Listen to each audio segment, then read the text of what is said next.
Almighty God, you are the beginning and the end of all things and the source of everything that we have and everything that we are. We thank you for having allowed us to be members of the teaching profession and for entrusting to us the education of our young people. We recognize the greatness of our vocation as well as the serious responsibility placed on our shoulders. And while mindful of our own limitations, we promise you, O God, always to strive to improve our skills with which you have endowed us. Strengthen us when our ideals seem to be falling or when we tend to look at things in a negative way.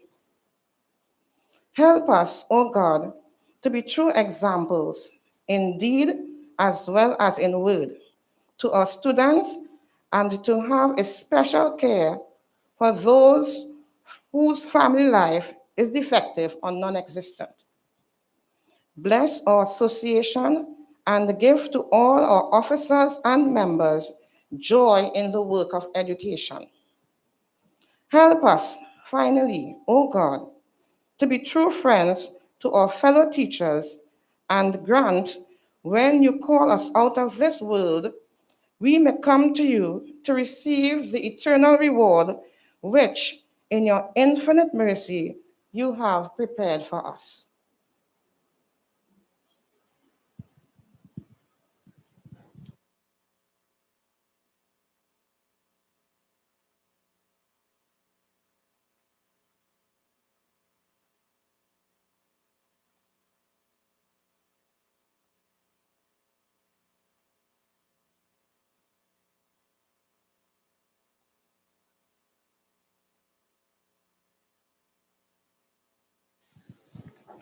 Good afternoon, everyone.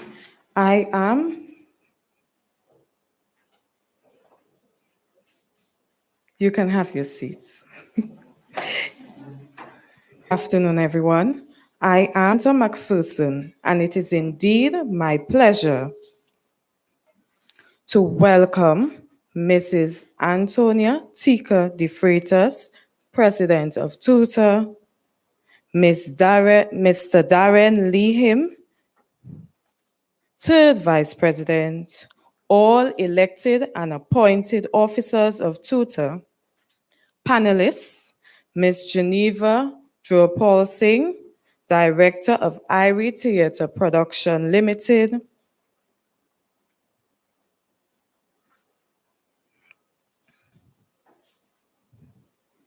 Mr. Kevin Liverpool, Administrator of the Caribbean Male Action Network, Ms. Roberta Clark, President of Coalition Against Domestic Violence, Ms. Destra Garcia, soca artist and elimination of gender-based violence activist, Ms. Angela McAllister, former chairman of TTUTA's Committee on the Status of Women, now called the Committee on Gender Issues. Teacher of the Year, Ms. Rhonda Jones, chairman and members of the TUTA Committee on Gender Issues, colleagues in education, participants, a warm welcome to you. This afternoon proceedings will take the form of an exciting play and a dynamic panel discussion. So, before we continue, we are going to call upon Mr. Darren Lehim to advise. Wet, rainy Saturday afternoon. These groups can support International Women's Day is by championing their own hashtag Choose to Challenge campaign within their communities, networks, organizations, and groups. Each year, an annual International Women's Day campaign theme is celebrated and continues all year along to unify, direction, and galvanize activity, providing a meaningful framework to connect and amplify action.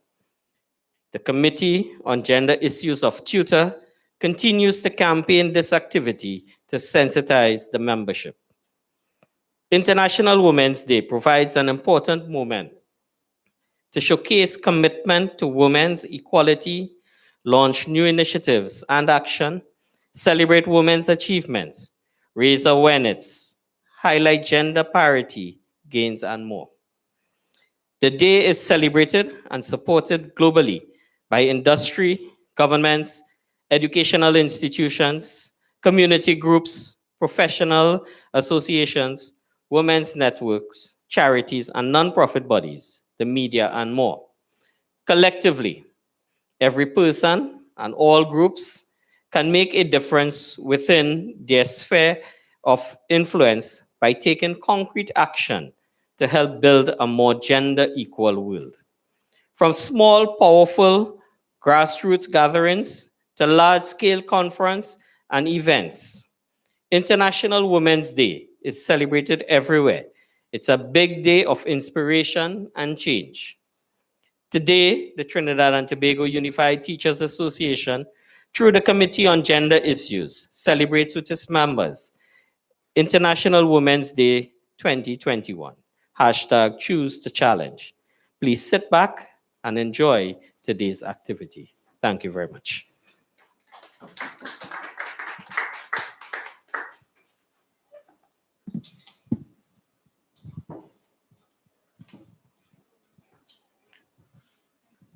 Thank you, Mr. Lehim, for bringing those greetings.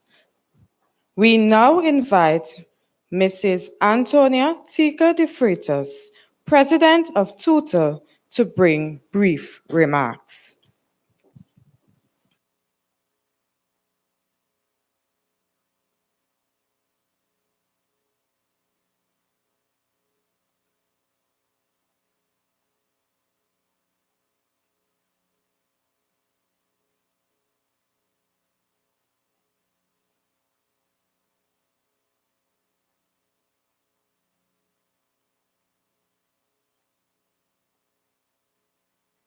Audio, please.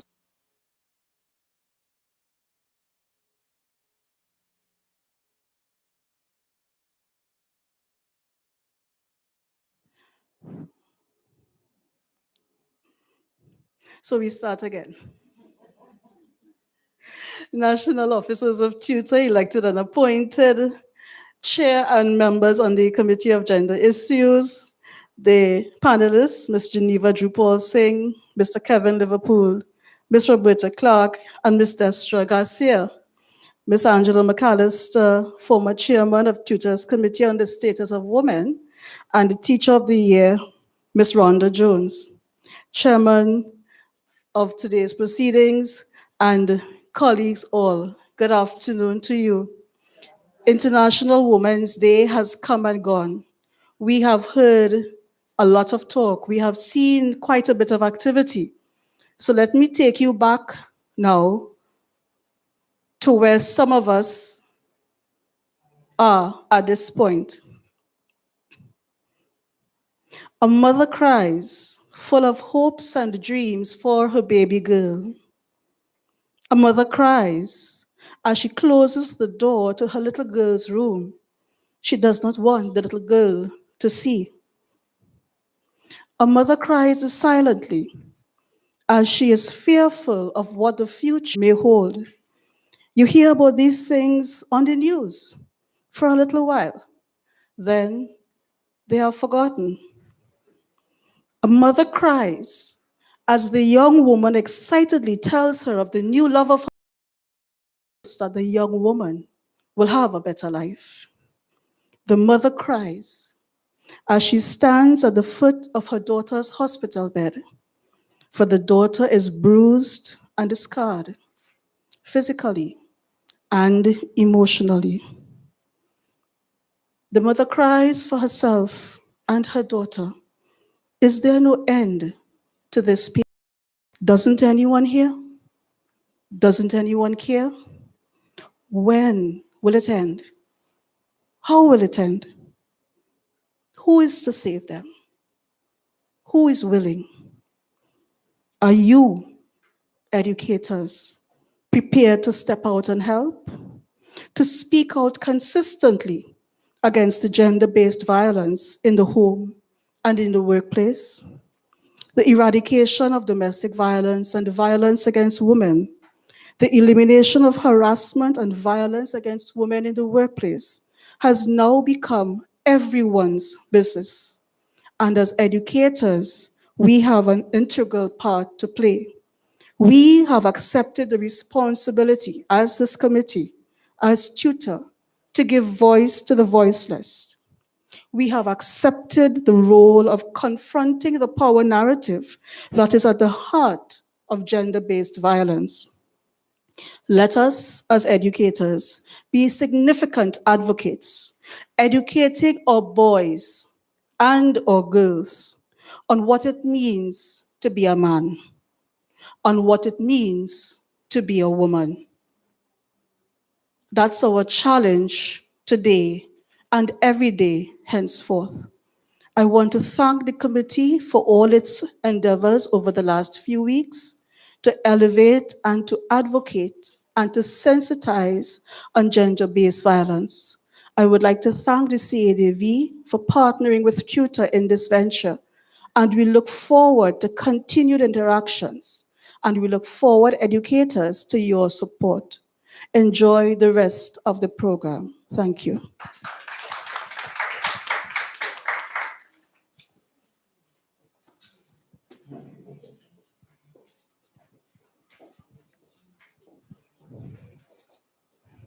Thank you, Ms. De Freitas.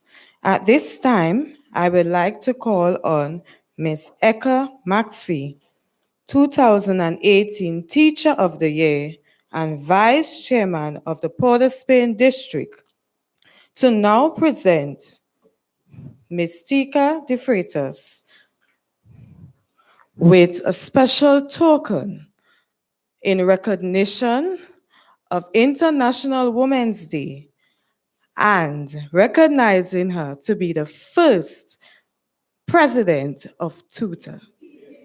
First female president of TTUTA.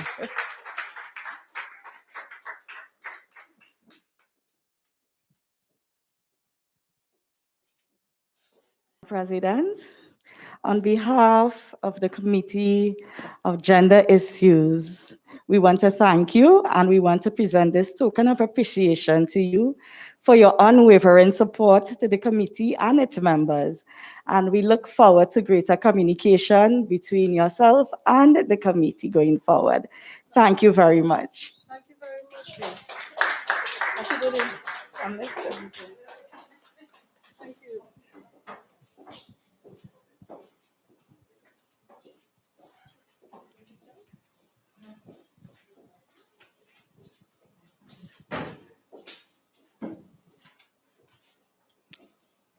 Thank you, Ms. Ecker.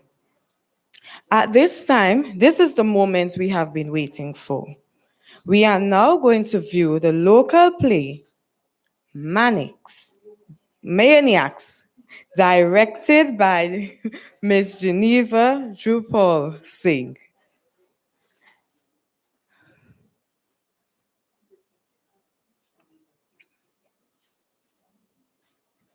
Maniacs by Victor Edwards, performed by Irie Theatre Productions Limited.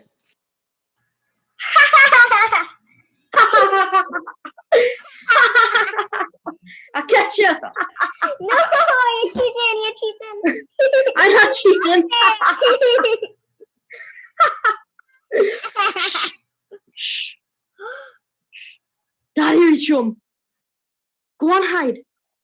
I'll come in just now.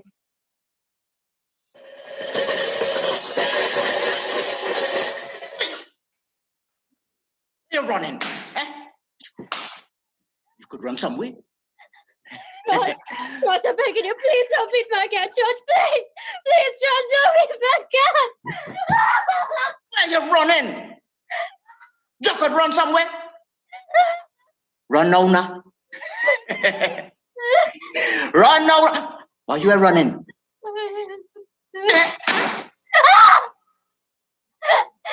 I am your husband. When I say come, you come. When I say shut up, you shut up. Shut up. You hear me? You bitch. Look, I'm going down the road. When I come back, if this place not as it should be, it's more licks in your tail, you hear?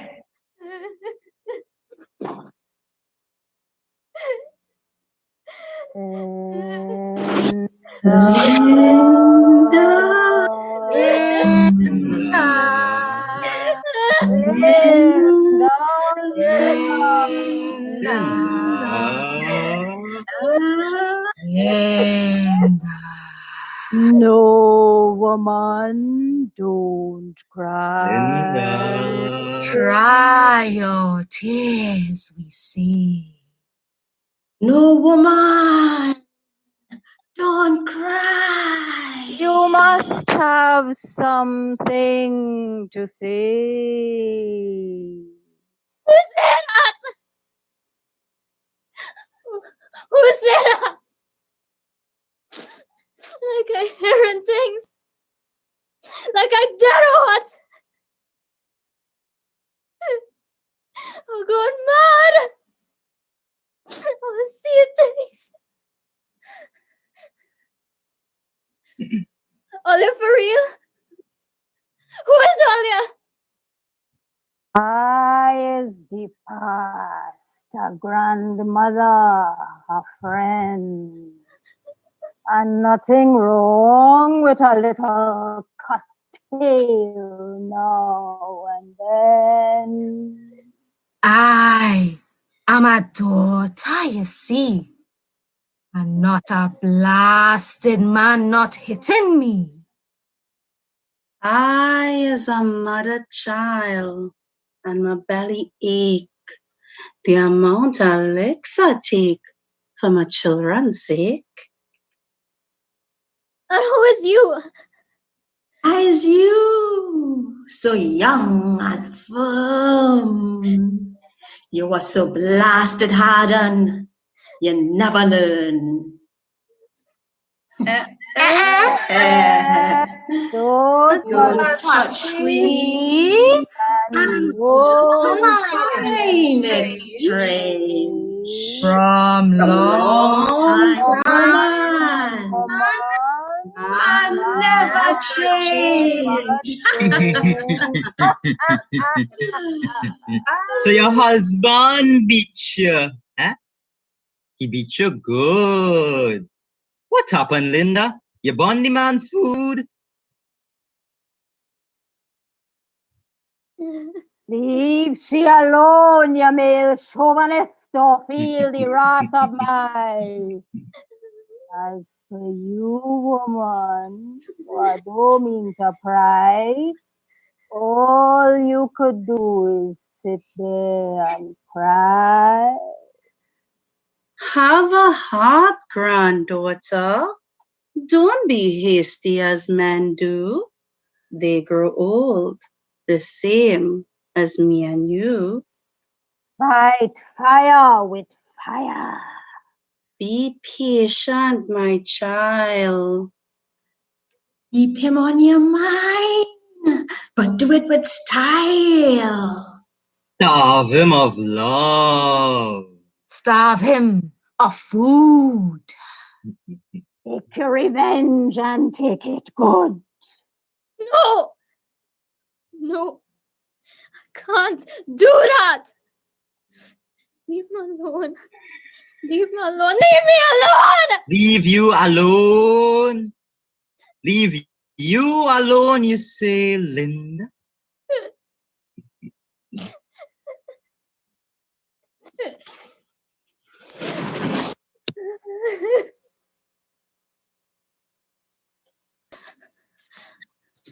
Ma.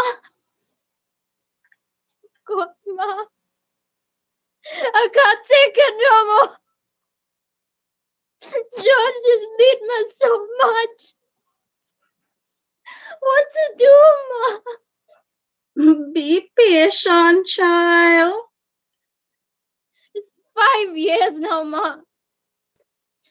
5 long years. And you still telling me be patient? Yes, child. Trust me. Ma, you really a no. Come, child. Let me attend to your bruises. It's all right, Ma. It's all right. They're nothing. 2-3 days and it is get better. You still have to take care of them. Take care of what? Hurting? No, Ma. You should just try and forget it. What is the matter with you, child? What is the matter with me, Ma? What is the matter with George? George is your husband. So that give him the right to treat me so? Well, no, but what, Ma? He is your husband. Yes. So I slave for him. I wash his clothes. I cook his food. I see about the children. I see about he. Good to him in bed. And he cut my tail to what? Say thanks? It's so messed up, child. You just have to accept that. So I have to take licks till I dead. No, child, the beatings will stop. When, Ma? When? I can't answer that, child. But I know your father stopped after a while.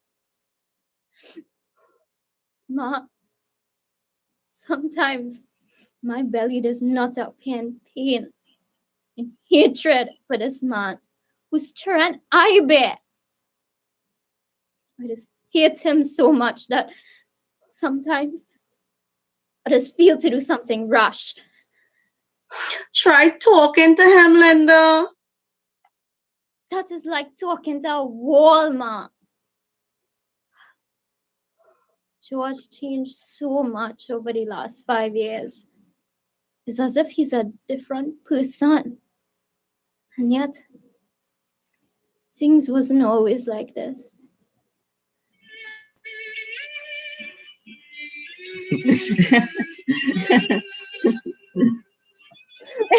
Oh gosh, George. I'm so happy. I wish this could last forever. And it will. You promise? Cross my heart. So you're not just teasing my George? No, Dudu. You and I was made for each other. But George, you know, sometimes I just feel so frightened, especially when I think back to how my father used to treat Ma. Gil, look at his soft, nice skin. Huh? You think any right-thinking man will want to damage this? Your father had to be a real fool, Gil. You sure, right?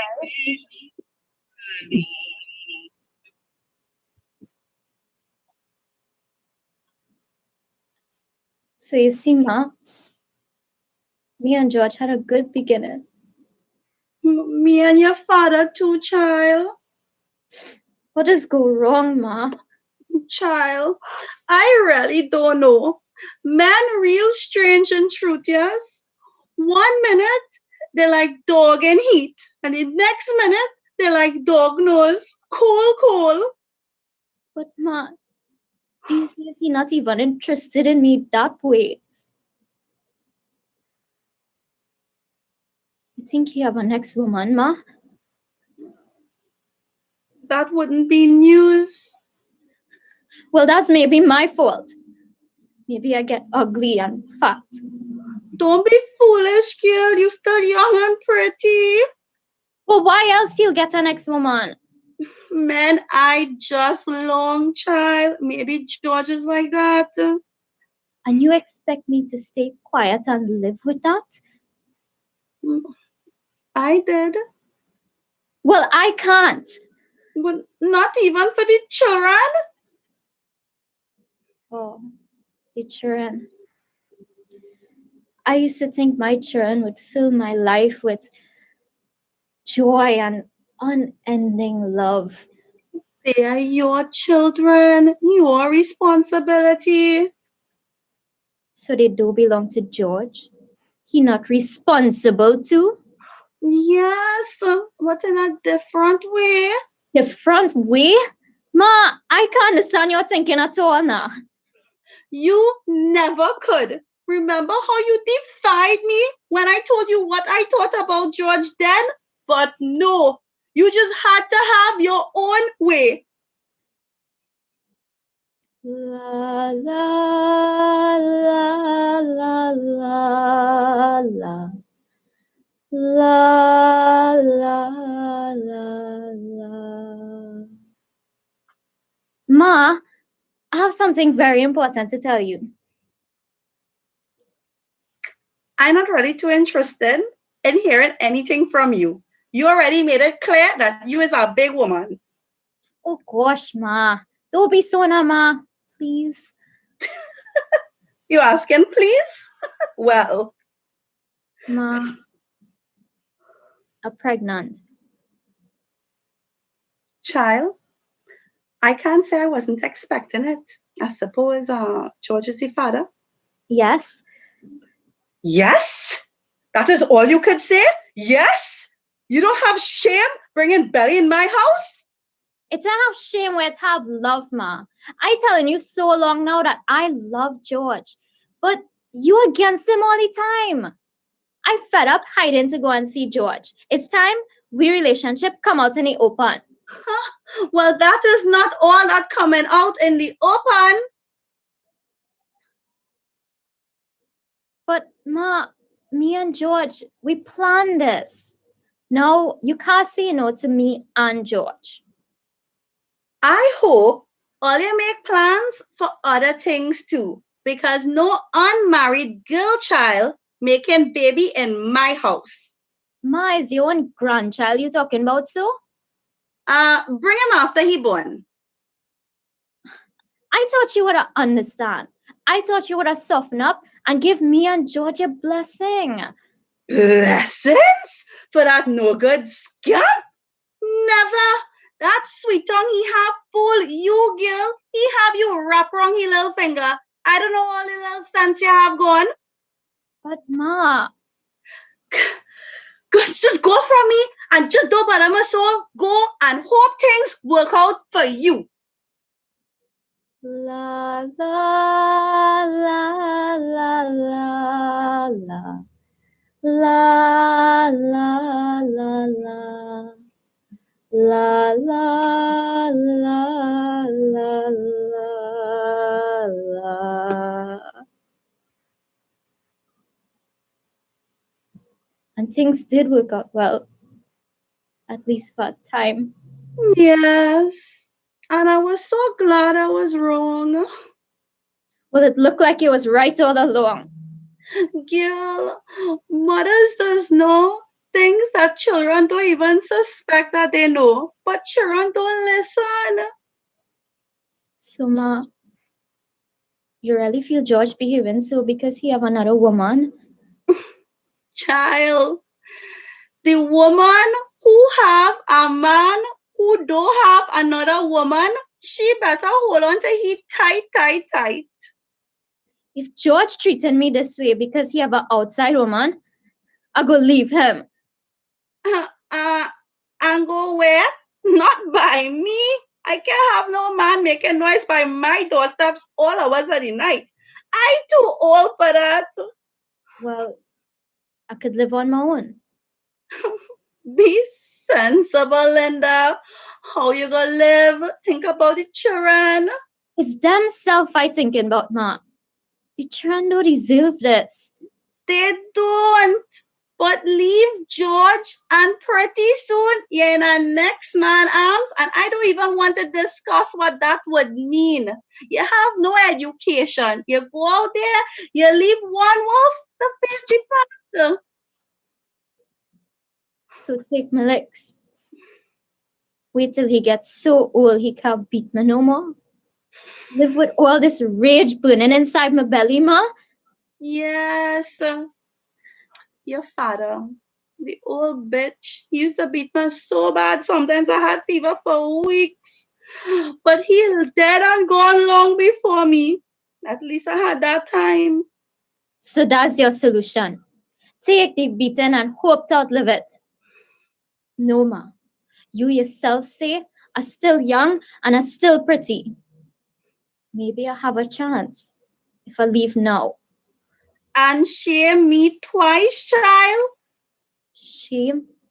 That is what you concern about, ma? Shame? One day George might just beat me to death. And then what shame that will be. Emma? You're strong, child. Take a chance. You go live. Ma, what you said? What you think I is, ma? A woman, child. A woman. You're born to suffer. Take it in stride. Ma, you mad, yes? I can't go through life living scared between beatings. It's better take my chance and I leave. You was always a stubborn child.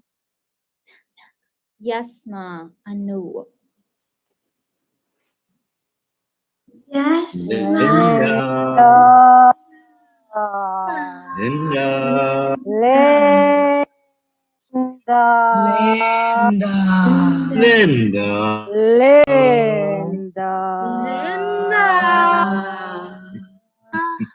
Yes, ma, I know. It's a song you sing, but you really ain't no one blasted thing. Your mother right. It's not easy out there.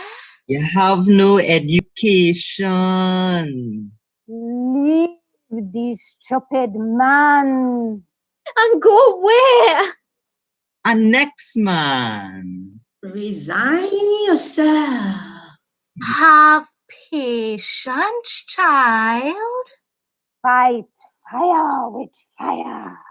Advice from the priest. You're so damn stubborn. The children, girl. The children. Leave the man. Leave the man. Leave the man. Leave the man. Leave the man. Stop! No. I can't leave him. I just can't leave him. Woman, dog does run away. Dog does run away. Woman, cat does run away when man treating them bad. Cow does run away. Horse does run away. What happened to you? Woman, you could run away too. No! Wait, woman. Don't make up your mind so fast. So, you intend to stay with the wife beater, eh? Yes. He's my husband. Husband. Husband, you say? It more look like if he's your father, the way he beat you up there. Or Maybe he named Tyson. Look, why don't leave me alone and mind your own business? But you are precisely my business. It is my duty to emancipate you from the confines of your own mind, to illuminate your dark ignorance, and to lead you to the path of selfhood. And what all that mean in simple language? Equality. Let him know that you are an equal partner in this marriage and that he can't take advantage of you. You must be able to stand up for your rights. For he to knock me down again. Come, woman. You are not just a receptacle for unborn babies. You are a vibrant human being with needs, desires, aims, goals, hopes, dreams, just like a man. Yes. And I also have 2 children too.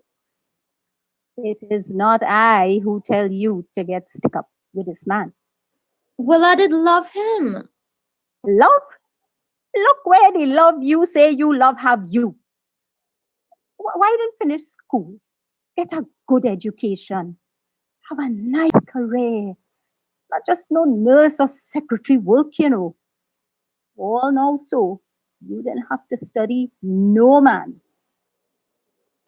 Like you. Yeah. I wonder if any man to study you. No, that is not the point under discussion. The point is whether you as a woman would continue to be a slave in the kitchen, to make children, mind children, wash, iron, smile for his friends, and be content with that. Yes.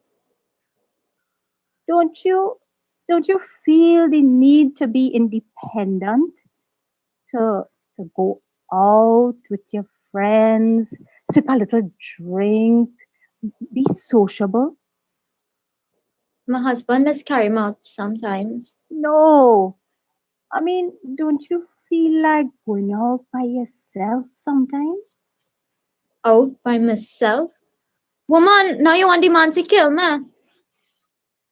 Woman, you're more stupid than I thought, yes? And you are telling her only half the story. You have to know how to manipulate your man. And that is more than just getting equality. Oh God, somebody help me. Don't listen to her. You know, she would get you in trouble. Why don't you just shut up? Go and hold a lecture or something.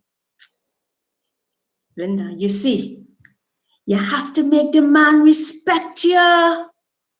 How? Look how he abused you. No man have the right to beat any woman like this. It means you're not using the talents you have. I have talents? Of course you have. The one over there was encouraging you to stand up to your husband, to have confrontation. But my solution is different. Sister, I am just appealing to your reason. Look at you, exposed to the elements, racking your brains to find a solution to your problem with your husband when he must be.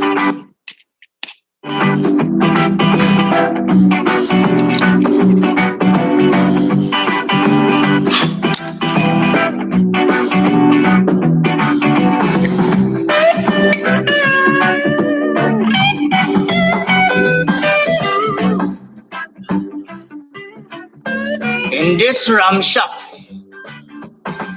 is the only place I just find a little peace sometimes. So you beat Shia again. Yeah, man, she just look for she licks. Boy, my father tell me that a woman's tongue It's the most dangerous weapon. And my wife could not guess. They just never give up trying to change it, you know. It's like they just want to mold it into a little plaything now. Boy, the more I think of it, the more I feel my wife playing a dangerous game with me, yes? I never had all these faults before we married. But now I have so many, I can't keep track of them myself. That's what I'm telling you. When you're married, your domestic training is begin. It's like they put a leash on you. And whenever you're going out of bounds, they just give it a tug. I nothing that. I know mama man to stay home and wear apron. And mine child. That not for me. Hey brother, you remember how we sister used to quarrel about that?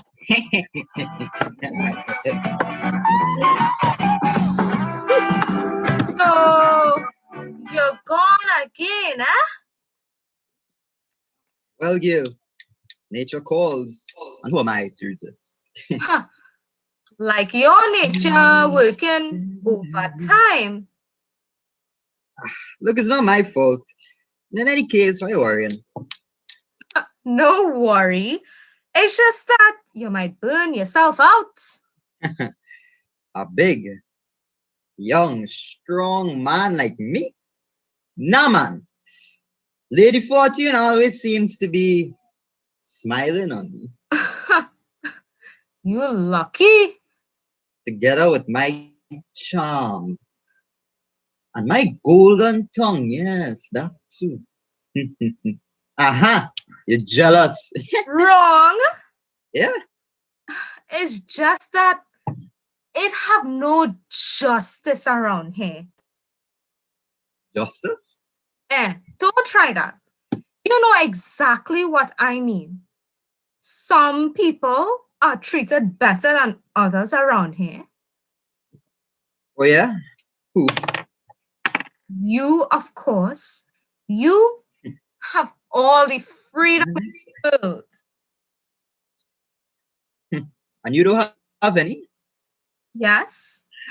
The way mothers treat you, people could feel I adopted or something. You could go where you want, come home any time of the day or night you want. Mothers give you the royal treatment around here. It's like you living in a hotel. But I like poor Cinderella, kept at home in training to keep some other man's castle someday. What's wrong with that? It's the way it had to be, not so? Is so.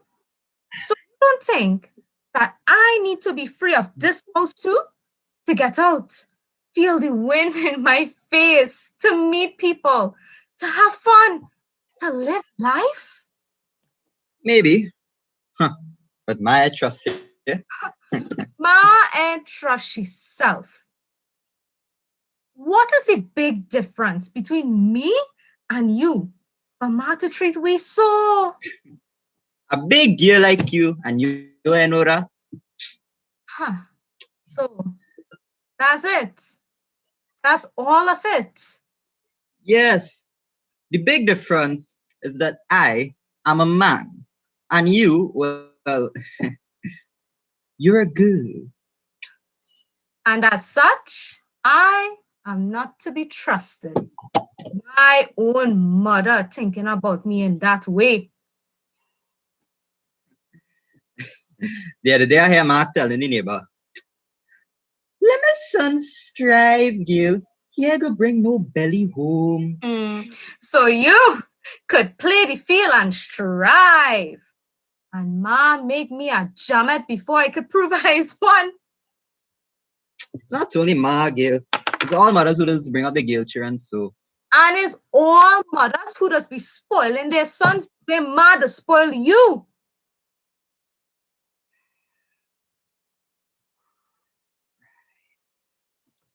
So what you gonna do? That's the way mothers are, eh? That's what you think, brother. That's what you think. Linda.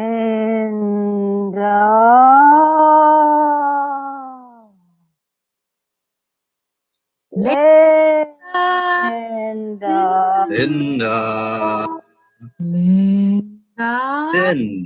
But you know the man, right? You can sit down there and study all night. It's the mothers in this land who just grow up the son to hand to beat woman. His mothers in this land, who clip their daughters' wings long before they start to grow. His mothers in this land, of course, who teach their sons that them is boss. His mothers in this land. His mothers. His mothers. His mothers.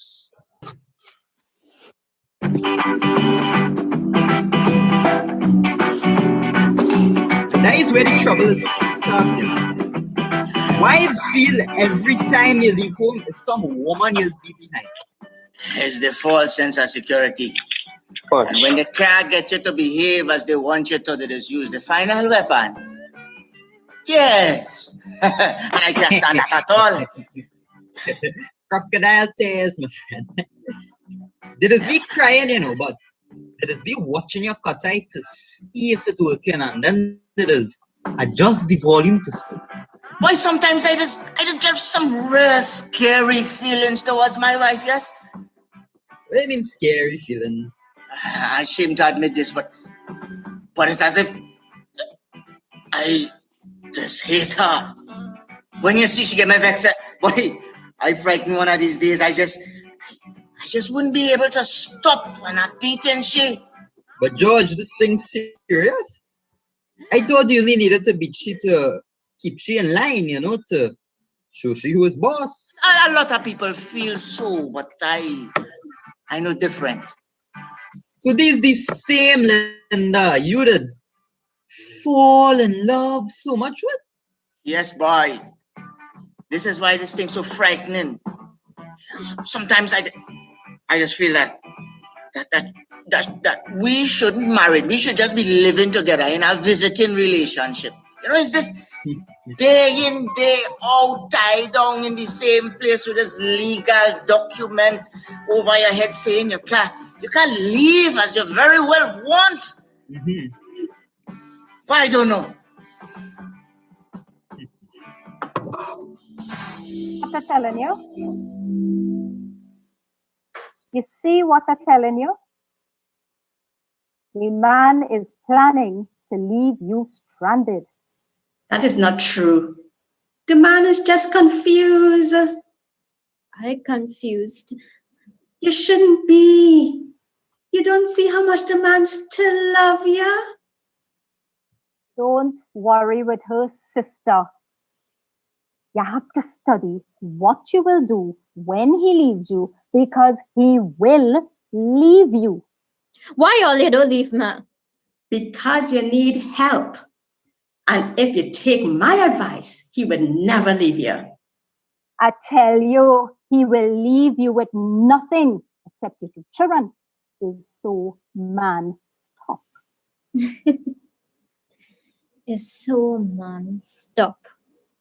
It's so man, stop, yes?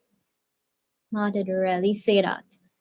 Your mother is a woman with plenty sense. Listen, Miss Liberated Mischief. Why don't you leave the poor woman alone? You're not tired of breaking up marriages? Well, it is not a nice job. Watch me. But watch me here. I'm smiling now, but don't get me blasted vexed. Now go. Oh, God. What happened to she? Nothing. She just had to leave. Now, as I was telling you, your man, you have to play with him. Look, woman, don't be fast here. That is not what I mean. You have to inflate his ego. Ego? What is that? His manliness. Woman. You have to make him feel that he's more than he is, that he's bigger than he is. In other words, you have to mama guy him.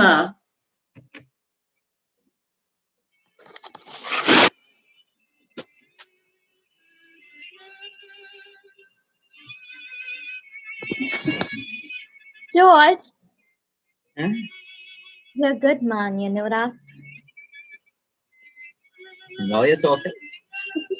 Seriously, George, you are the man of my dreams, you know. I always pictured him to be young, strong, handsome, just like you. I don't know how I catch you now. I know that myself. It's joke or what? George, when you see me walking down the streets with you, I just feel so proud, eh? When I see all them ladies line up on the side of the road watching you, Uh-huh. I just think in my mind, all you want him, eh? Well, eat all your heart out. You sure it's not you that is be watching? Me? Yeah. The way it is have your nose turn up in the air like you're the queen of England. Boy, you blaming me? But your looks and your body. You should have been in the movies. Then we would have been rich. What we? I wonder I want you then. Well, I would have come in the room where you're walking and take a little job to shine your shoes or clean your room or something like that. And then you would have seen me and you would have fallen in love with me and we would have made a movie about that. George, I really believe you could become anything you feel like being. You sure right, you know. Maybe if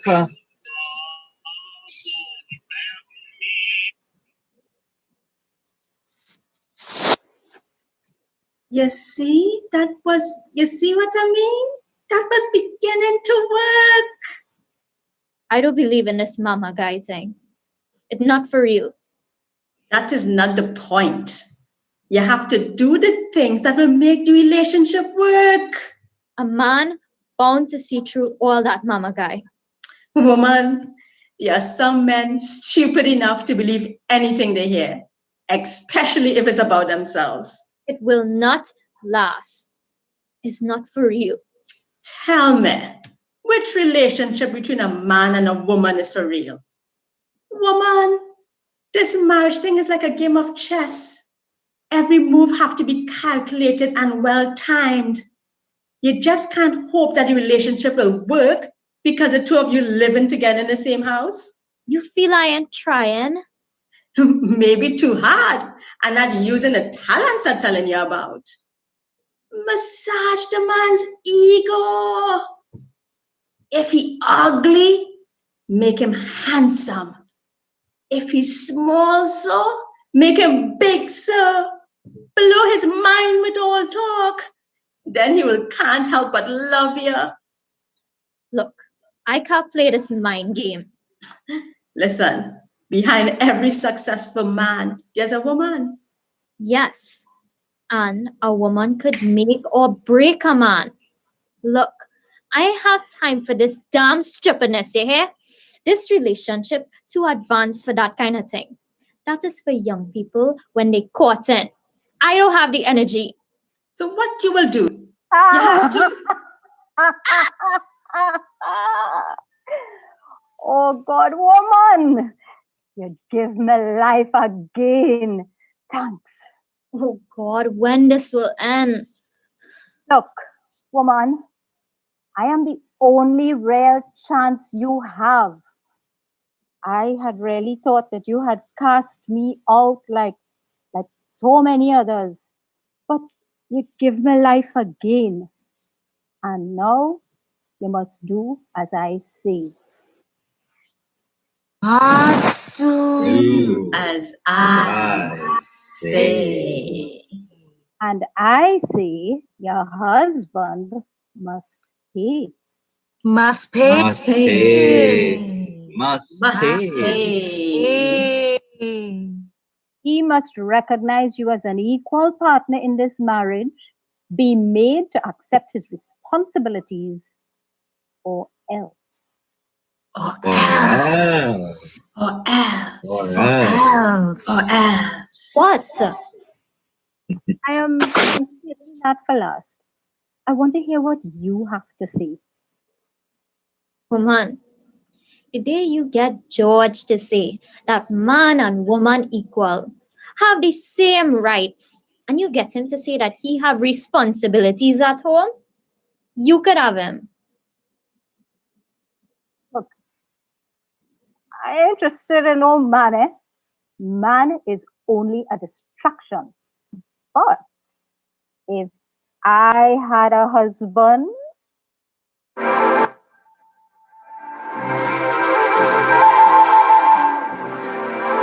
George? Yes, George? darling. You finished wash the dishes yet?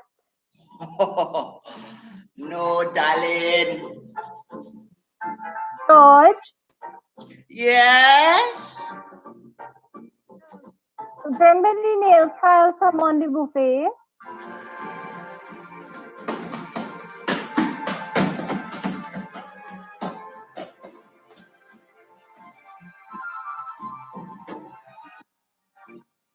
George?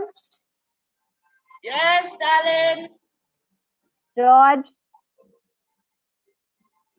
Bring me something to drink. Oh, gosh, darling. Go and get it now. You can't see I'm busy here. I had to go out just now. What? Go out? Yes, I'm going out with the boys. You didn't tell me you were going anywhere. Well, I didn't want to tell you last night. I didn't want to get you so vexed. Well, you're not going anywhere. Gosh, let me go now. Look, I nearly finished all my work.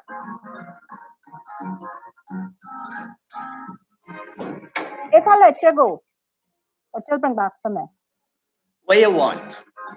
My favorite pepper shrimps. Oh, gosh, you know I don't have money to buy that. You know how expensive that is. Oh, but you have money to go out with the boys. Well, you're not going. I is the man of this house, and I say I go in. You must be mad or something. George, come on from under that table. George.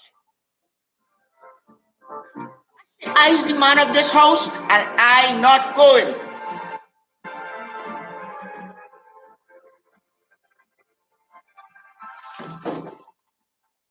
I see you're not going. Now, back to work. All right, I'm coming out. But don't beat me, eh? Yes, darling. George, I say you're not going, eh? Back to work. Yes, darling.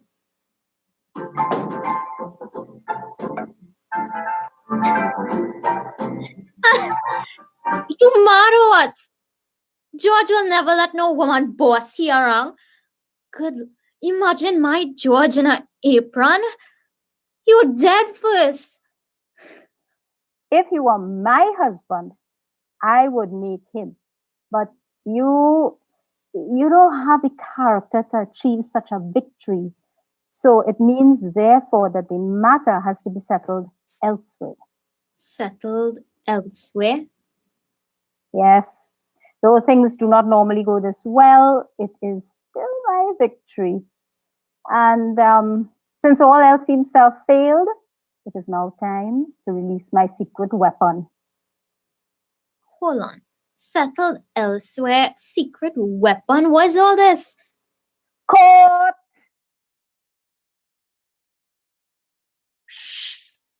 Yes. George, what the hell going on here, boy? Everybody settle down. What you doing, boy? What you It's going time for, to boy? begin. Let's stay quiet. Yes, this is, Everybody boy. here. Boy, leave that bitch now. Let this thing start and finish with now, please.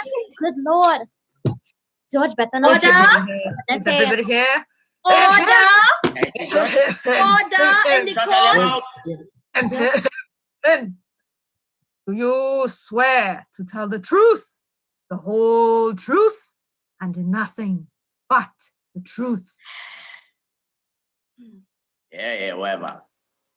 Mr. Nutt,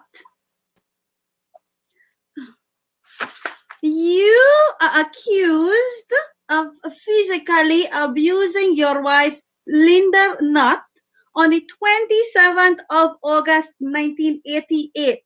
How do you plead? Where did you get this judge from, boy? I object, Your Honor. Object. Mr. Nutt, you are called upon to make a plea. Please do so.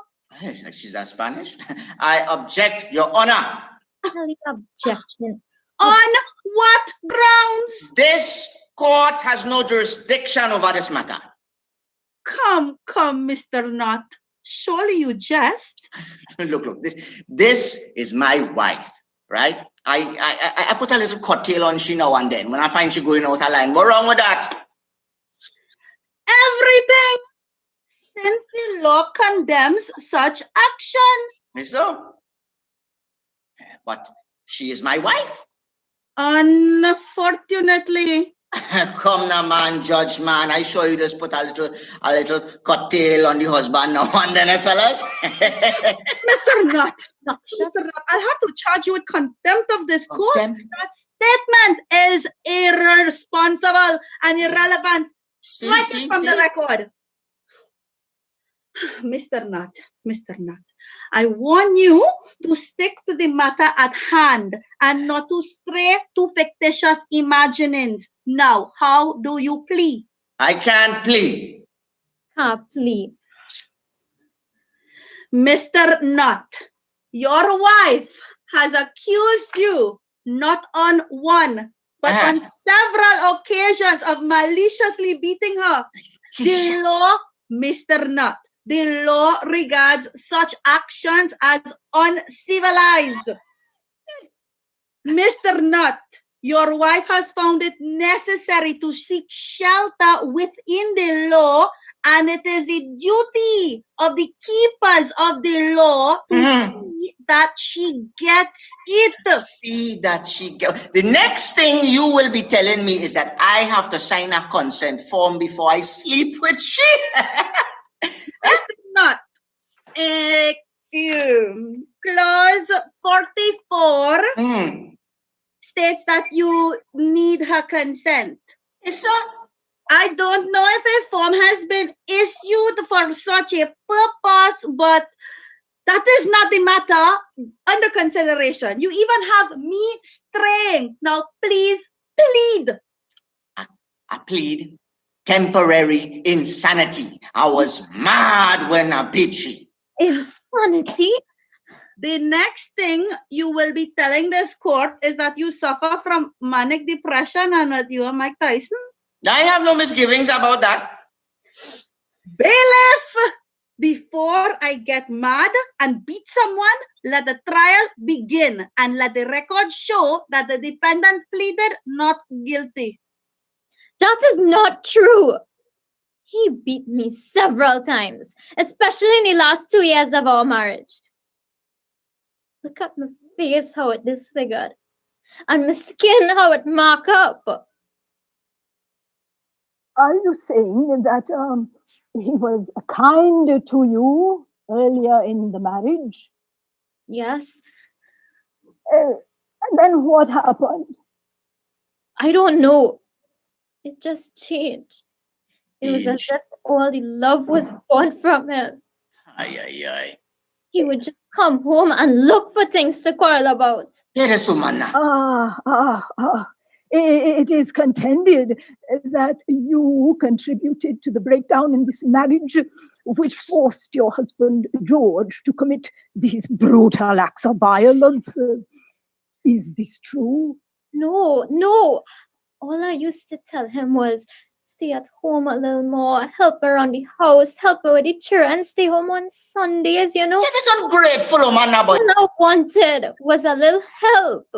Every Sunday. And did you get it? No. He would beat me instead. Why did you seek legal help? Because I'm fed up. I can't take no more licks. Mrs. Nutt, are you doing this to spite your husband? Yes. No. I still love him. I just feel I have to save him from himself. Oh, thank you, Mrs. Nutt. I have no further questions for the plaintiff, Your Honor. Counsel for the defense. Hey, wake up now, boy. Wake up and say something. Huh? Yeah. Wait. Huh? Say something. Your Honor, the defense rests. Oh, you mean you rest? That is not what I'm paying you for. Order. You go make this woman shame me and how I go face my friend and them? Order. You know what I can deal with is a PQ right now. Oh my God. One more outburst like that, and I will have you remove Mr. Nutt. Is that clear? See, Magistrate Senorita. Now that both counsels have presented their cases, it is left up to this court to present its verdict, which it will do so now.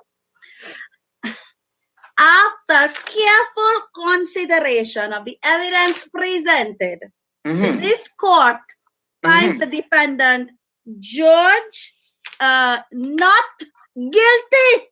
What are they? Not Guilty or not guilty? Not guilty. Not guilty. Going to end very well. You know,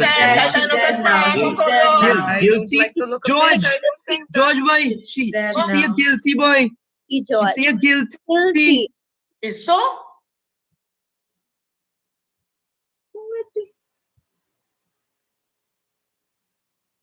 Going with that suitcase, George. I leaving. Leaving? Where you going? I don't know. I just go in. But why? Why you have to leave? That is the most ridiculous question I ever hear. After what you do to me, you have the gall to ask me if I leaving. And what you do to me? What about it? I stayed, George. I stayed through all your beatings. Years of it. I did not run. It's not the same. You make me shame in court, Linda. You make me shame in front of the whole world, Linda. You put me do it, George. I had to. How many times you make me shame? How many times I hear people laughing at me? I swallowed my pride and I said, well, I'm not staying. So what about me? What about you? You don't need a husband. I don't. I am still a woman, George. I am still your wife. Not anymore. But what about the children? I am sure that you will find a man who will be a good father to them. George, I still love you, George. Don't leave, please. Me alone now, woman.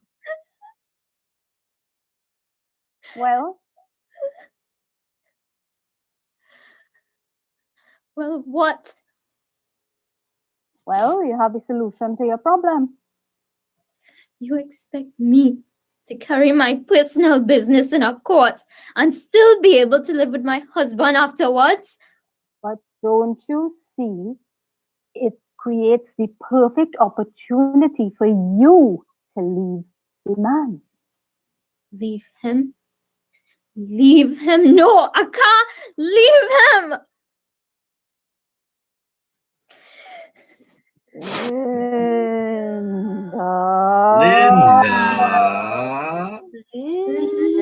Linda.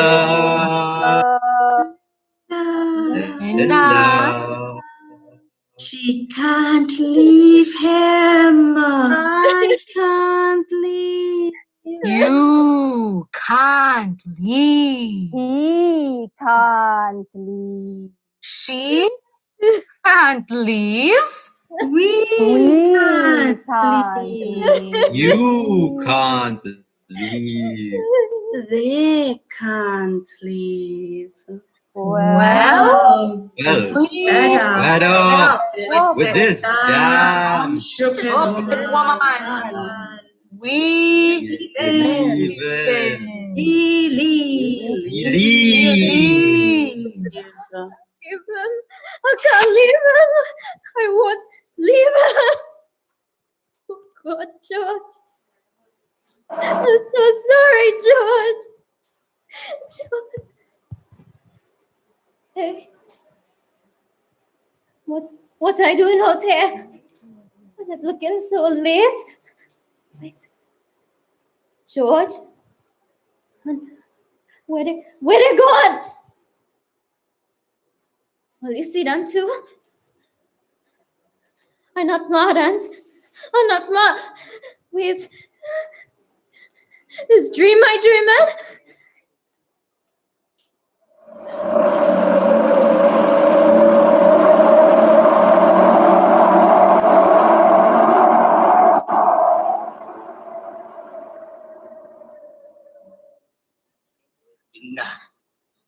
Linda, what the hell you doing outside here? And it's so late. Who's saying about the children? You must see you just look for your legs. George, I'm going inside. Don't hit my face, George. Don't hit you. George, please. And you're looking for your legs. George, behave. I ain't taking no lash. Linda, you're mad or what? Put down that knife. Linda! No! No! No!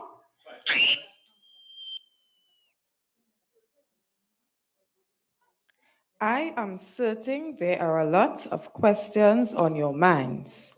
But before we get into the riveting discussions, I would like to introduce Miss Amrika Matru, who would bless us with a special, her own composition, No Mercy.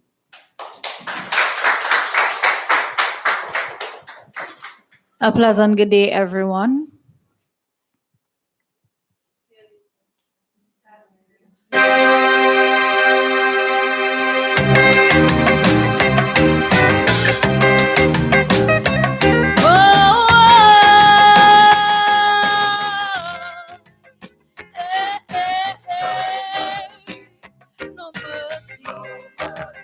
Not on them.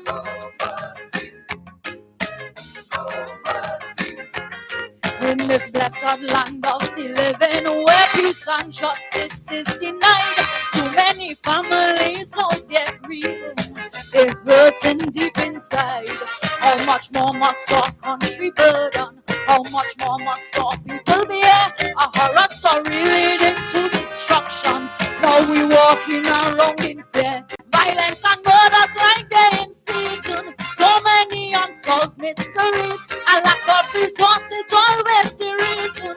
From government and the police, we living with 21st century criminals who don't care nothing but we.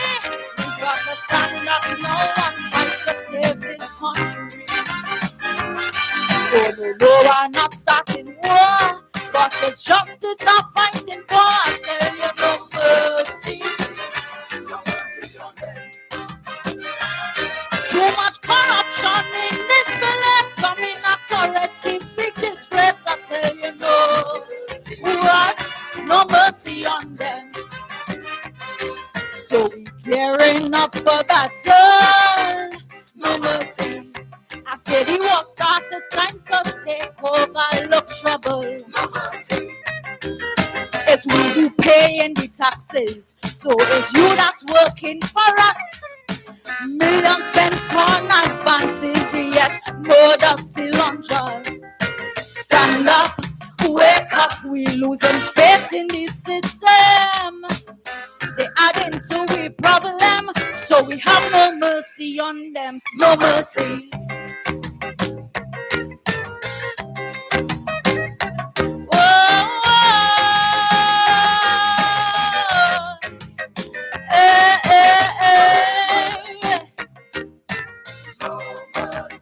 Not on them.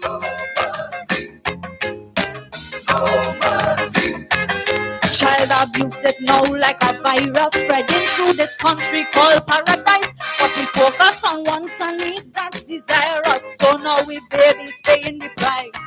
We choose to trust the strangers we bring home and put our faith in leaders who pray. So we have to take blame for this pervert syndrome when we ignore what our babies say. Don't tell me you care about your sons and daughters when you're neglecting all the signs.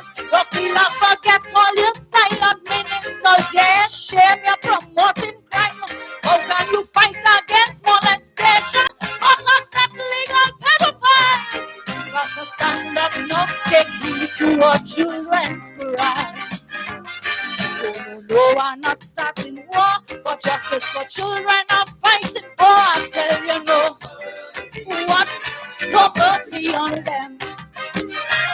While them sick was out in the street, watching the schoolgirls like dogs in heat. I tell you no, what. So we gearing up for battle, no mercy. I said it was start to time to take over, look trouble. No mercy. Mothers, bring your Bible. Fathers, bring the cross. It's time to banish all this evil. Show them pervert to his boss. Stand up, wake up. They coming for we children. It's we to protect them, so we have no mercy on them, no mercy. Imagine they could band together to raise their own pension, but they can't band together to amend the bailouts. No mercy, food for thought, not on them.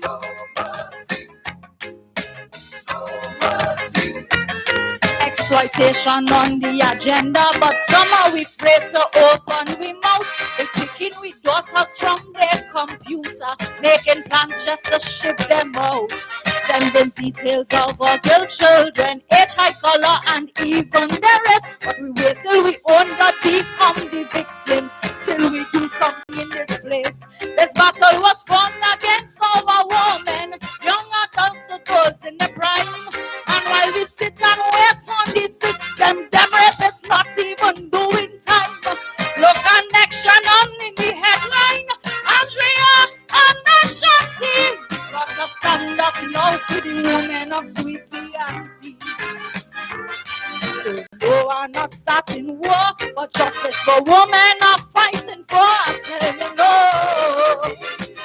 no mercy on them. While I'm rapists on a rampage, how the hell we get to this stage? I tell you no, what? No mercy on them. So we gearing up for battle, no mercy. I say this was start, it's time to take over, look trouble, no mercy. Women, take some action, learn some self-defense. It's time to seek protection from these demons on the pretense. So let's stand up, wake up, protect our women. They come in to get them, so we have no mercy on them, no mercy. Hey. Whoa.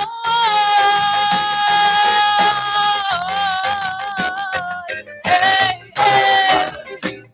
No mercy, not on them.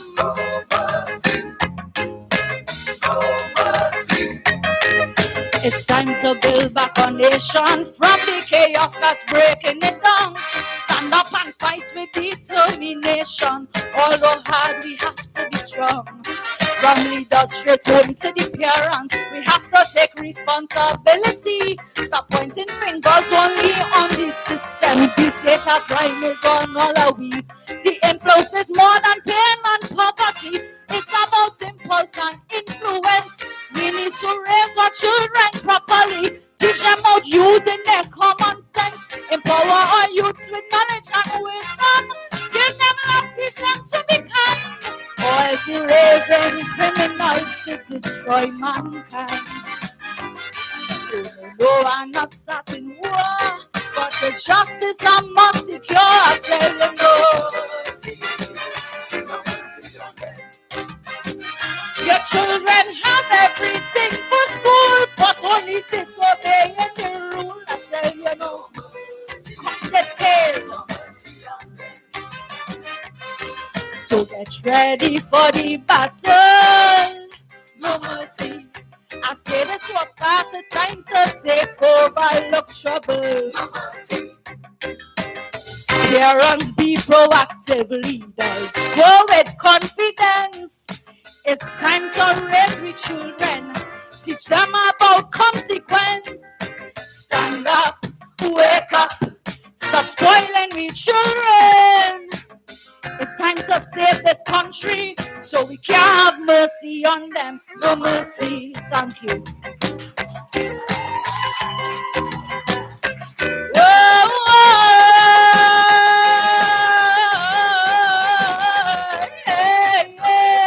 No mercy.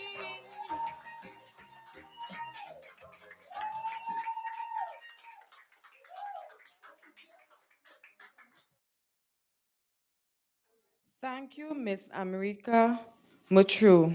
She's actually a teacher from Arangwes North Secondary.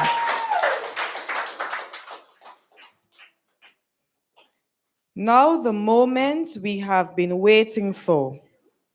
I present to you Ms. Shanice Peniston Williams, moderator of our discussion.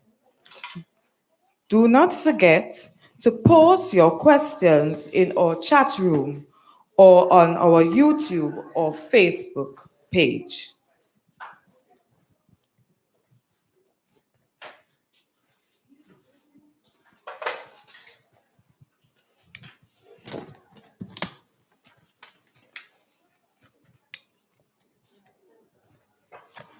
A pleasant good afternoon to all our viewers via Zoom, Facebook, YouTube.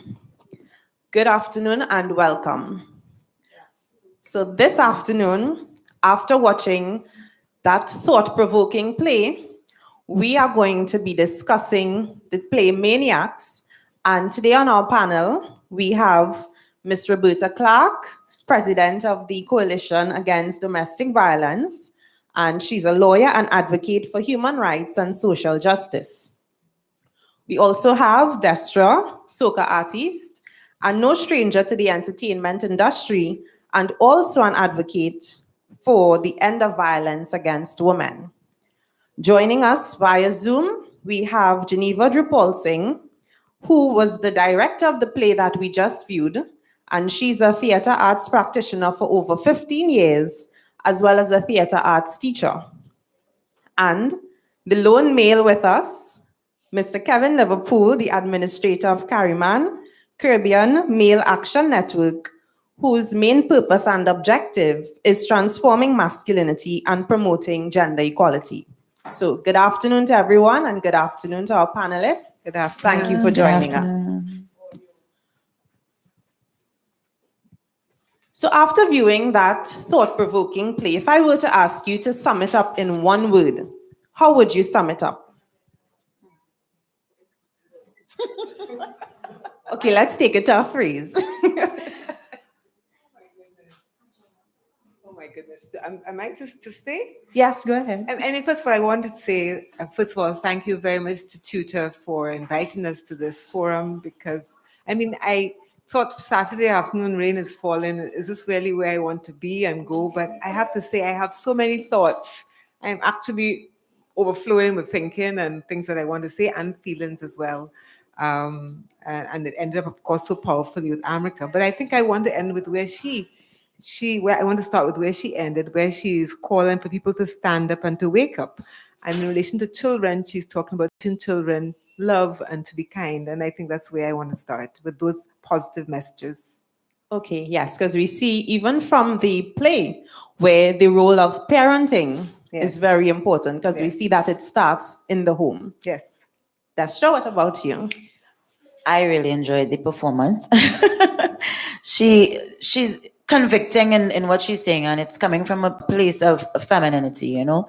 And I think her message, No Mercy, it has so many dimensions to what she's singing about. So I would also start there. But going in terms of the play, you seeing someone that is tormented by her mixed emotions. She cannot decide whether or not she should adhere in thinking based on learned behavior passed down from generation, you know, her ancestral way of thinking. She's also being, you know, pushed in a direction of, you know, flattery. You know, maybe the best answer is to flatter your husband. But at the end of the day, it all comes down to inequality in a marriage, and, you know, not being able to have a voice, whether it's right or wrong, to have an opinion or request more time with your, you know, your spouse, or, you know, ask for help when you're doing your chores or parenting or whatever. And a very angry husband that's also drinking, you know. So there were a lot of things in there that we could take apart, so many things. I think we're going to just have to go through them one by one. Yes, and I think the play definitely brought to the fore the institution of marriage and how we deem the role of the husband and the role of the wife. Because so often we have this misconstrued notion of, okay, a wife is supposed to do this, a husband is supposed to do that. And then even within our Caribbean context, we see the rum shop, the role of the rum shop and how it is actively part of the marriage and how alcohol infiltrates the system. What about you, Kevin? Thanks a lot. And thanks to TTUTA for organizing the event. There's a word that we use in this type of work. It's intersectionality. And intersectionality helps us look at the different dimensions associated with intimate partner violence, violence against women and girls. And I found that the play was able to portray a lot of these different layers, men and masculinity, the intergenerational cycle of violence, how the law deals with it, and many different layers that intersect, that creates a very complex issue for us to address. Yes, definitely. Do we have Miss Geneva on? Okay, so good afternoon, Miss Drupal Singh. Good afternoon, everybody. Okay, Sorry, I could not be there in person due to transportation challenges. I don't like to put anything out to the universe, so I'll just say transportation challenges. I wasn't able to come up today, so I'm sorry about that. Okay, that's okay, but thank you that you are well is online with us. Yes. Thank you. The power of technology, and we're grateful for having you here with us despite you not being able to be here in person. So being the director of the play, what would have motivated you to see the importance of highlighting and earmarking such prominent issues facing our society today? This play was written, and I'm going to put it into context here that you know, for us to really understand, this play was written over quarter of a century ago. Wow. Just take that in, right? Well, over 25 years ago. And that the issues that are in that play have not changed.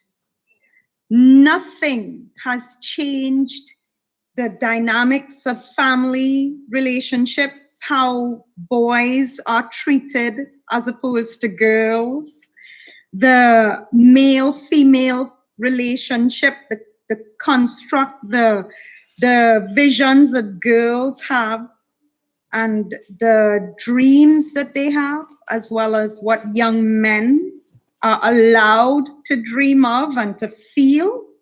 Imagine, quarter of a century ago, the playwright thought that this needed to be said. And here we are, 2021. And I could ask any of you sitting there, has anything changed? And as artists, the group, the the playwright, the actors, we thought that this, I mean, we could do, there are thousands of plays to choose from, but we thought that as young people, we wanted to say something. And as artists, as thespians, people who can get a message out there, we thought that this was probably one of the best mediums because it's meant to, I mean, we had the challenges of a virtual play, but like any good piece of art, it's meant to invoke thought. It's meant to cause discussion, like what we're doing now, and that hopefully is going to help us somehow change the narrative, change the story, change the outcome. You know what is interesting? This play was done in October 2020. Domestic Violence Month, you know, the observation, the bringing to mind, you know, the issues of domestic violence. And here we are in 2021. And 2 days ago, is it? 2 days ago, a woman was brutally murdered. I mean, and the numbers are not going down. How many things are changing? How many things have not changed? Maybe people are beginning to question more. Maybe they're beginning to think more. I don't know, but that's what we're hoping, that just like how we're doing now, we're hoping that discussions will you know, emerge out of it. And hopefully young ladies and young men will begin to think about society and the problem that we're facing. And I don't know, maybe they'll question. Who knows? You know, it's art. Art, it's meant to provoke and to get people to think. And I'm hoping that that's what the play, to some extent, will do and has done. Yes, and we are definitely going to engage in some bit of discussion this afternoon. So I'm going to start with Roberta.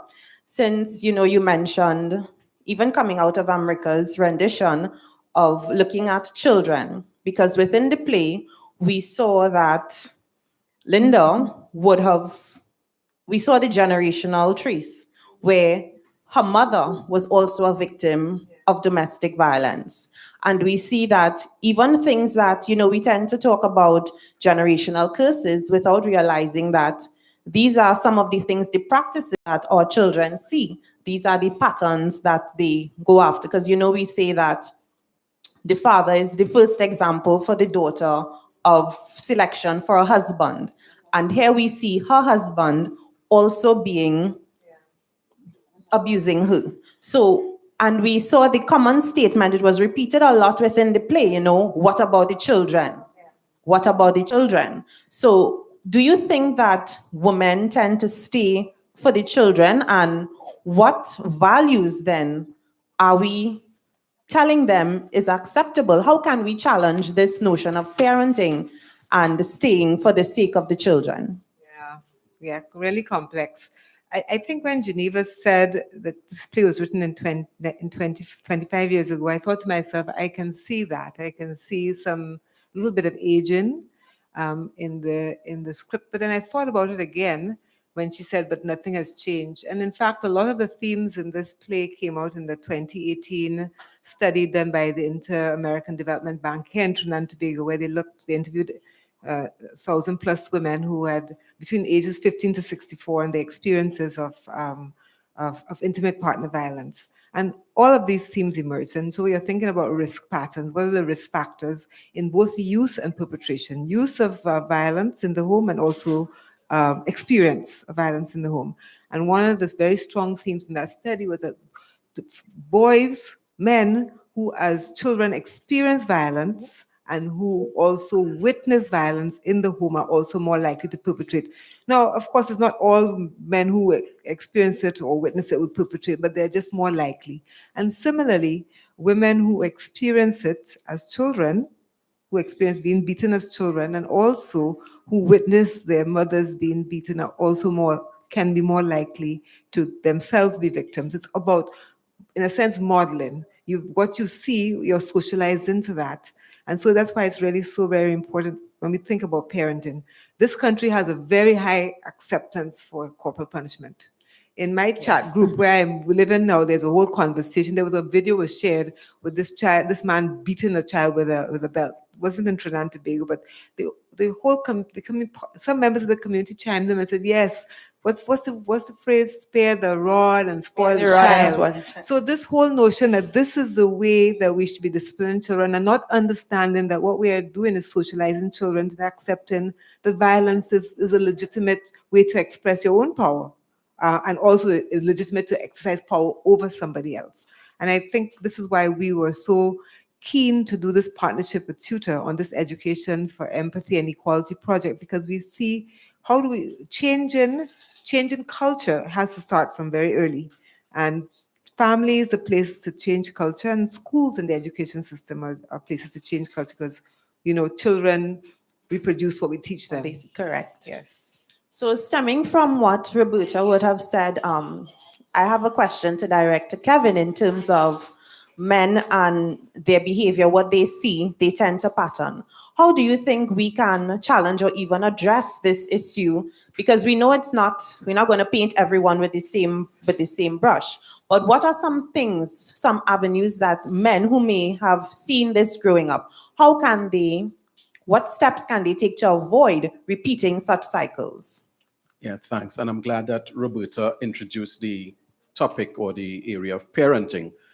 Sometimes we have sessions with young men to talk about violence and family violence. And one of the questions we ask the young men would be, are there times when violence is justified? And sometimes some of the boys say yes. And when we ask them to elaborate, they would say, well, my parents give me licks. So we have to be very mindful, and it's a conversation we need to have as a society that, there are times, and this is the message we are sending to our children, that there are times when we can hurt people who we love. That is true. And as a father myself of 2 young children, it's something that I'm always mindful of.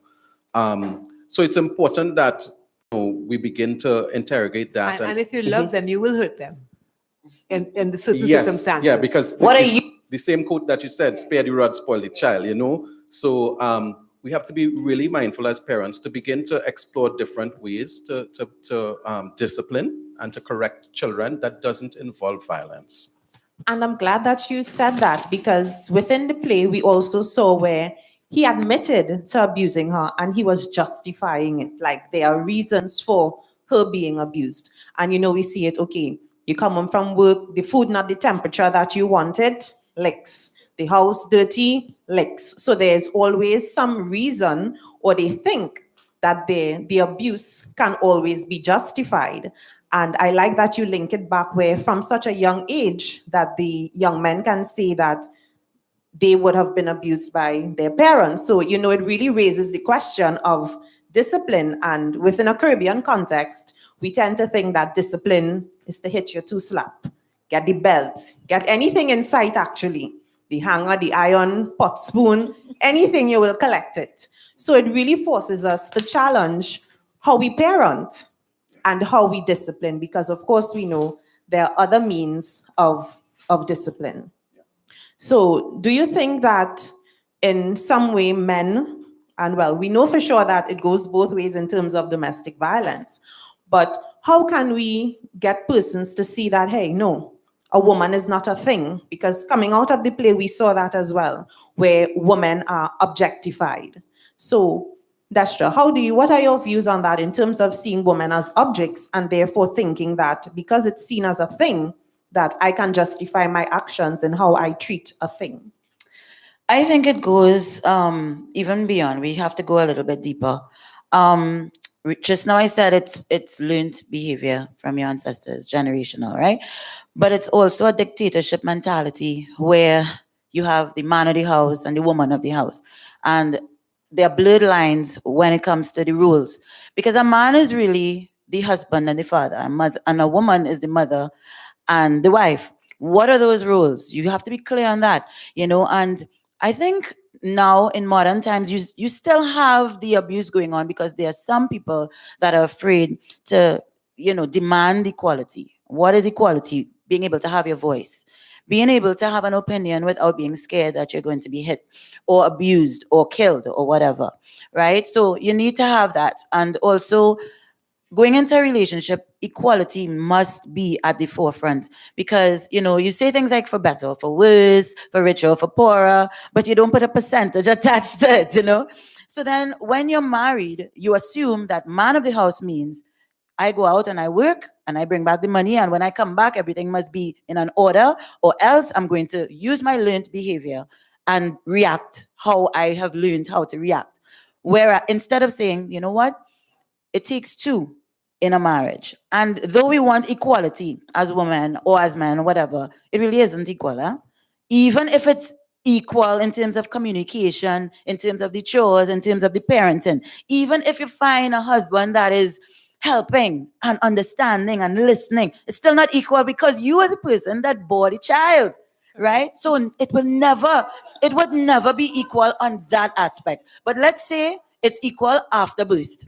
Let's put it into perspective. It's never really equal. And if it has to be equal, then if there has to be a tip, it should be in favor of women. Because for 10 months, and I say 10 because you're in utero, it's for 10 months, you swell up, you change, your body is, oh my God, you have the moods, and it's rare and it's wonderful when you find a partner that is there with you throughout everything, and you can be yourself and you can have your hormones and not worry about, oh gosh, if I act up, he might lash me, oh God. And you find a lot of that in the household. So I think the dictatorship mentality needs to stop.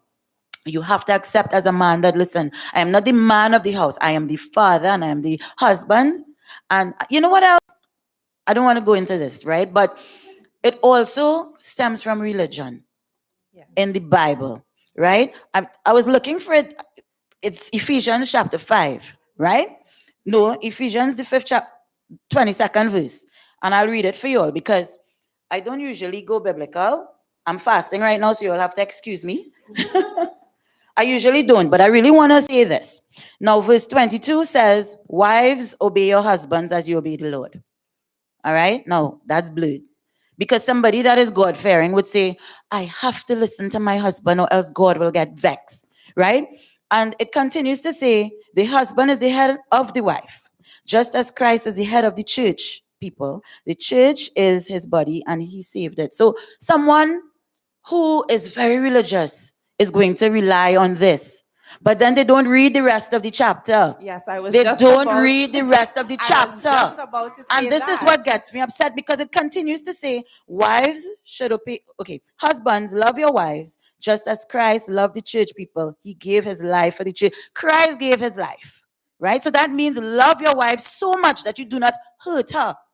They don't read the entire scripture. And that's the thing. We tend to look at things just in a nutshell. So Correct. we don't look at what comes before. We don't look at what comes after. So we just pick it's out- convenient. It's Correct, convenient. for convenience.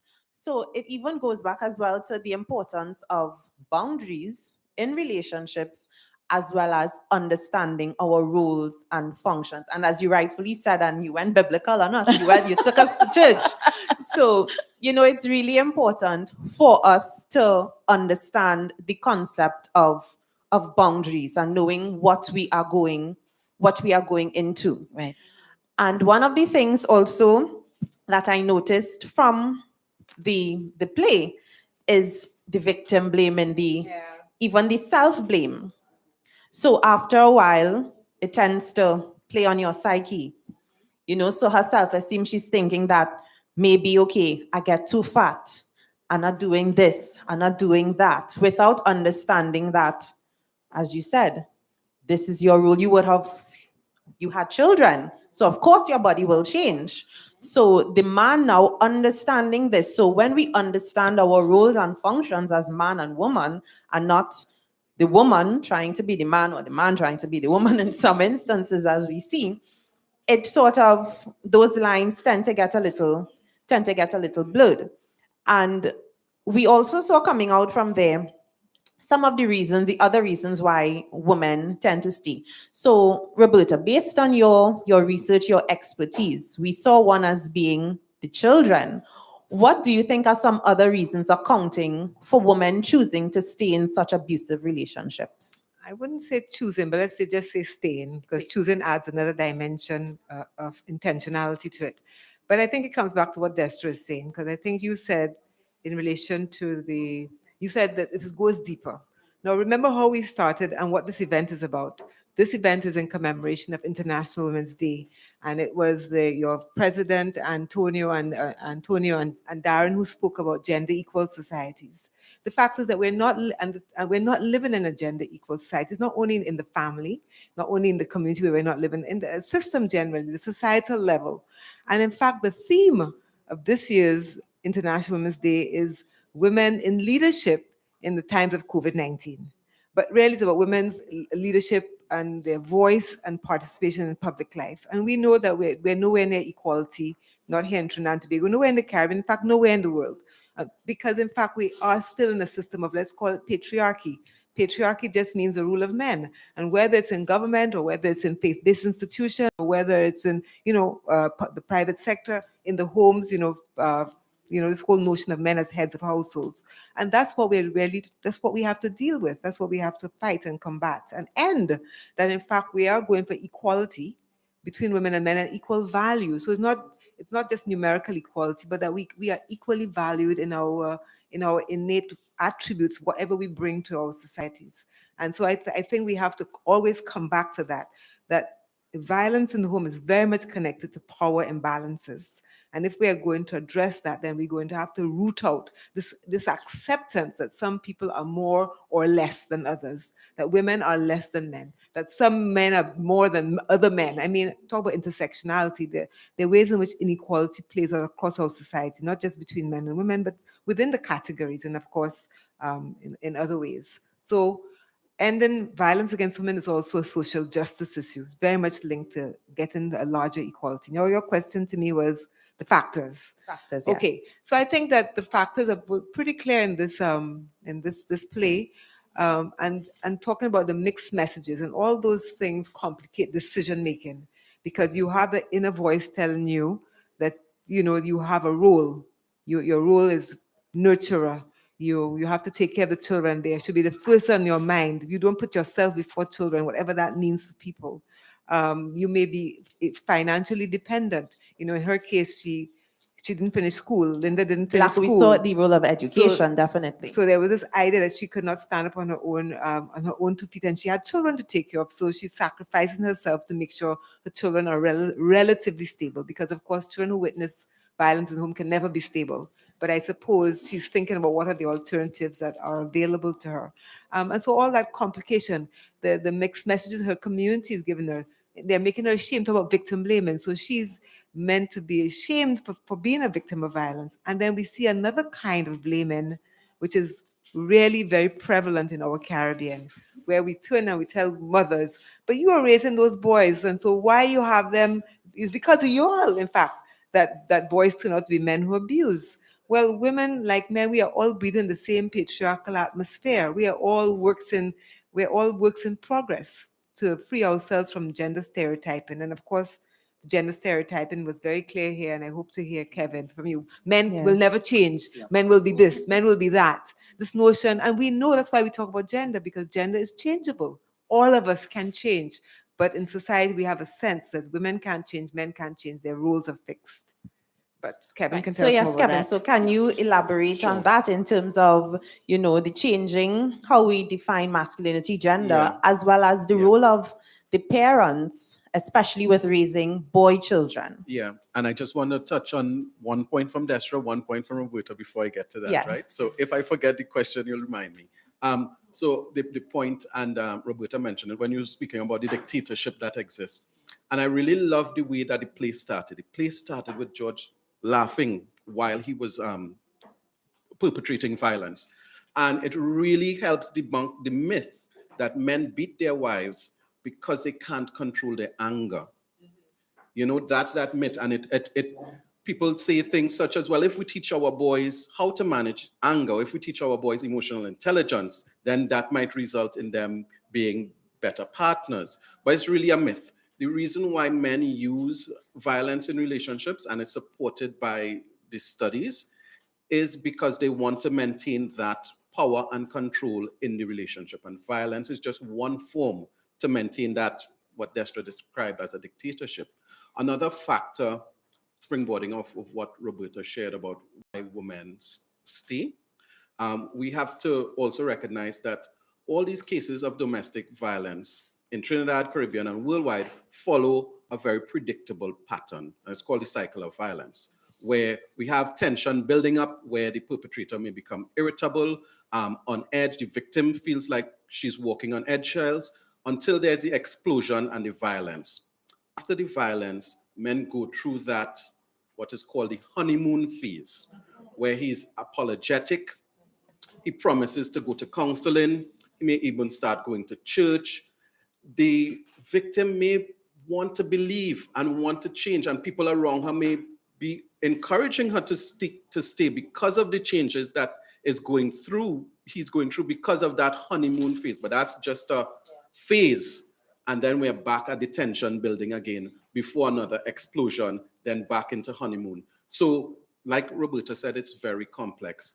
But you mentioned masculinity and manhood, and there was a point in the play where the phrase was said that men can't change, or men are the same. Men are the same. Stay the same. Men stay the same. Yeah. And what we need to remember, and I wrote it down, is that apart from men staying the same, is that we have the same systems and the same institutions that keep the patriarchy, keep the male-dominated society intact. And there are some people might say, well, male-dominated society, men fill up the prisons, men perform badly at school, and men are victims of violence too. There are more male victims of gang violence, and people may point to these things to say, well, it's not a male-dominated society. But when we look in terms of equality, in terms of women's participation, we can see that it's tipped in favor of men. And not even tipped, it's hugely in favor of men. Men make the decisions. Even when the pepper spray issue was being debated, I listened to the debate and I said, but most of the people who are making these discussions, having these discussions, and the people who are making the decisions are men for something that affects women. So that's just a simple example of how our society is still very much male-dominated, where masculinity is valued above femininity. We still tell our boys if they're crying, you're crying like a girl. On the field, if they're not playing sports properly, we say you're playing like a girl, right? So those are just some of the stereotypes that keep these behaviors entrenched. So back to my original question of how do you think mothers in particular, in terms of how they raise their children, how we encourage and continue this cycle where the boys are treated differently from the girls? Yeah, and we get that question a lot about parenting, and you hear people say, well, it's all about parenting. If parents raise their children properly, we won't have this problem. But as Roberta mentioned, parenting occurs within a context. So if we live in a patriarchal society, if we parent within a patriarchal society, we are going to reinforce those values that boys get to go out and have fun while we keep the girls home. Recently I had this experience with my daughter. She's 3 years old. She was sitting close to me and she said, Daddy, I'm pretending to be a boy. So I said, what do you mean? She said, I'm playing with a race car. Right? I say, what? She said, only boys are supposed to play with race cars. So I'm pretending to be a boy. And no matter how I tried to explain to her, no, that anyone can play with a race car, she kept saying, no, only boys can play with race cars. I have 2 children, a boy and a girl. And when I reflected upon the toys that I bought for both of them, it's gendered. The toys I bought for my daughter are the kitchen sets, the dolls, while the toys I bought for my son are the race cars, the action figures, and things like that, So we reinforce those values And this is from somebody who's supposed to know better, right? So we reinforce those values because parenting occurs within that context. Yes, definitely. And I would like to ask the next question at Geneva in terms of what would have been mentioned in terms of some of the systems. How do you think, so within the play we would have seen the judicial system being brought to the fore. Do you think that we need judicial reform as it relates to addressing issues based on gender? That is it's a bit out of my league in terms of what will have to happen, because I could speak and say yes, but that's a much larger entity than I could address. Simply because, as Kevin, I think Kevin it is, that said, we live in a patriarchal society, and how do you, if you have to change, you cannot change. That's like my car, just plain old today. If I have to change it to make it work properly, I cannot just change one thing. Now, one part is given trouble, but then that one part affected other parts. And those other parts started to affect other parts. And in order for my vehicle to function as a whole, I can't only change the one that started to give trouble. I'm going to have to really examine and take apart and look at all the things that that one thing would have troubled, and then look at the things that those are the things would have troubled, and it's like a what, domino effect. And so to say that is the one of the things, yes, one of the things. But as I said, you don't just do something, change something. It cannot be done in isolation. We can look at all institutions. All institutions will probably have to change. The dynamics of how we even do the news. I mean, in Trinidad and Tobago, our women, I like how our women dress on the news. But when you look at international news stations, some of the women, how they dress in a particular way. And then there were movies made about it where they exposed that these senior women had to dress because of the way the producers, who were men, forced them to dress. So we cannot change anything in isolation. Everything must work in a synergy.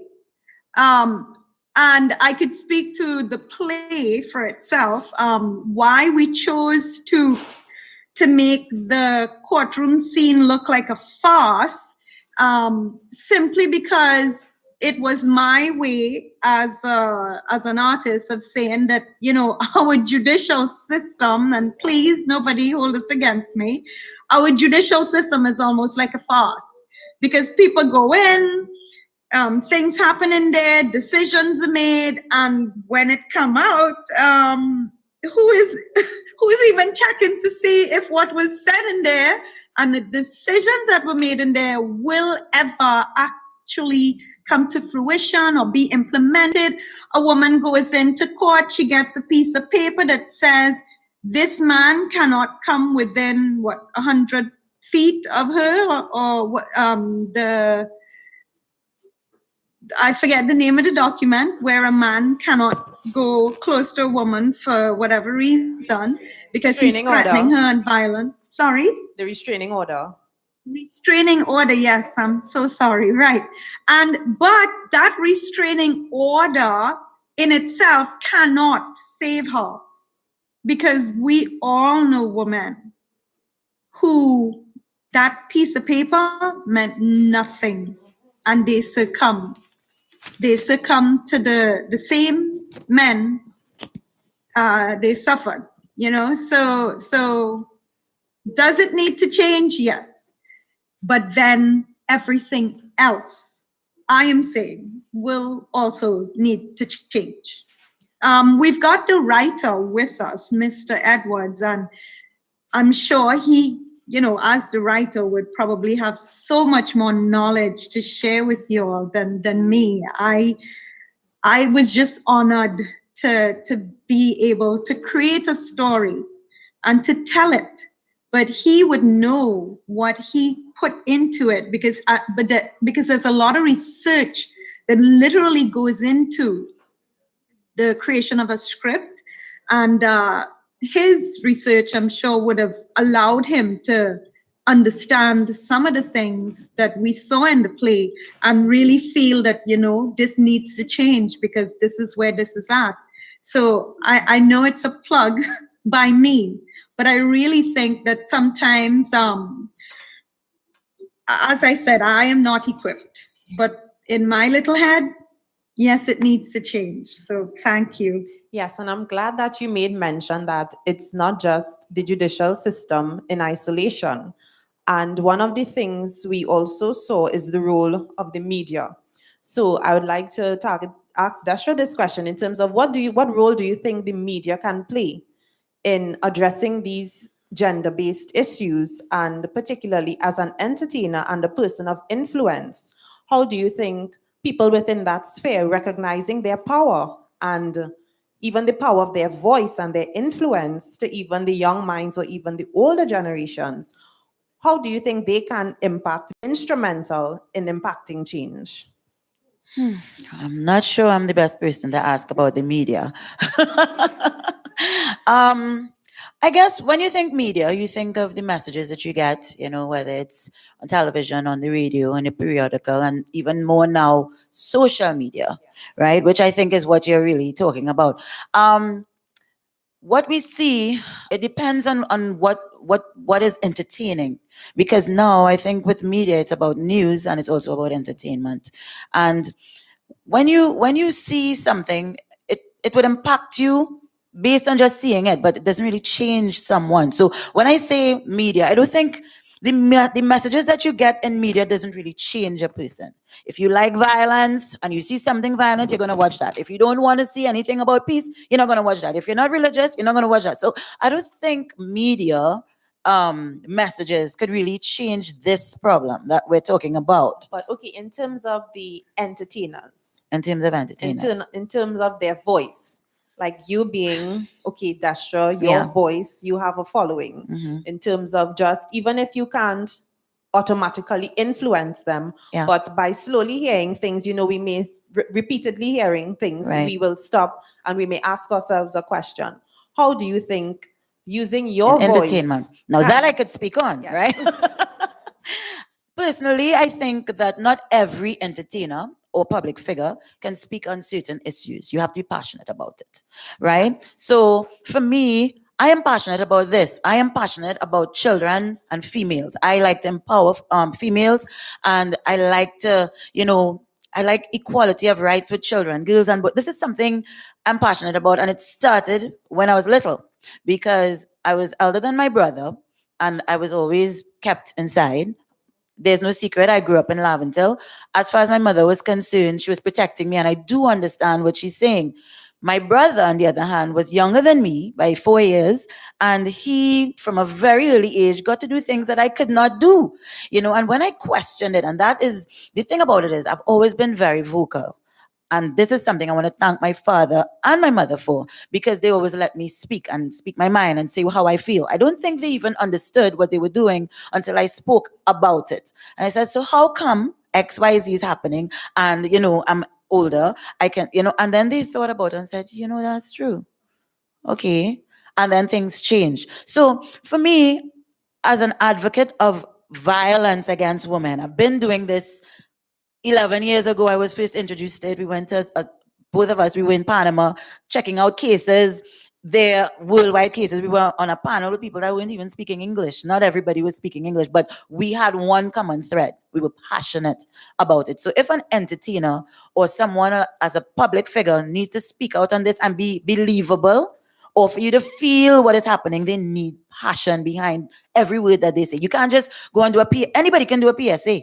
Right? You can, let's stop violence against women. We have too many murders happen. And then when you think about it, their behavior outside of the PSA does not activate change. For me, I always speak about violence against women. I always talk to women about standing up for themselves. I always talk to women about having your voice. I hate to see when people, try to dim their light because they don't want to shine too bright. They don't want the boyfriend or the husband to feel a certain way, So there's so much about myself that you can see in terms of what I speak about.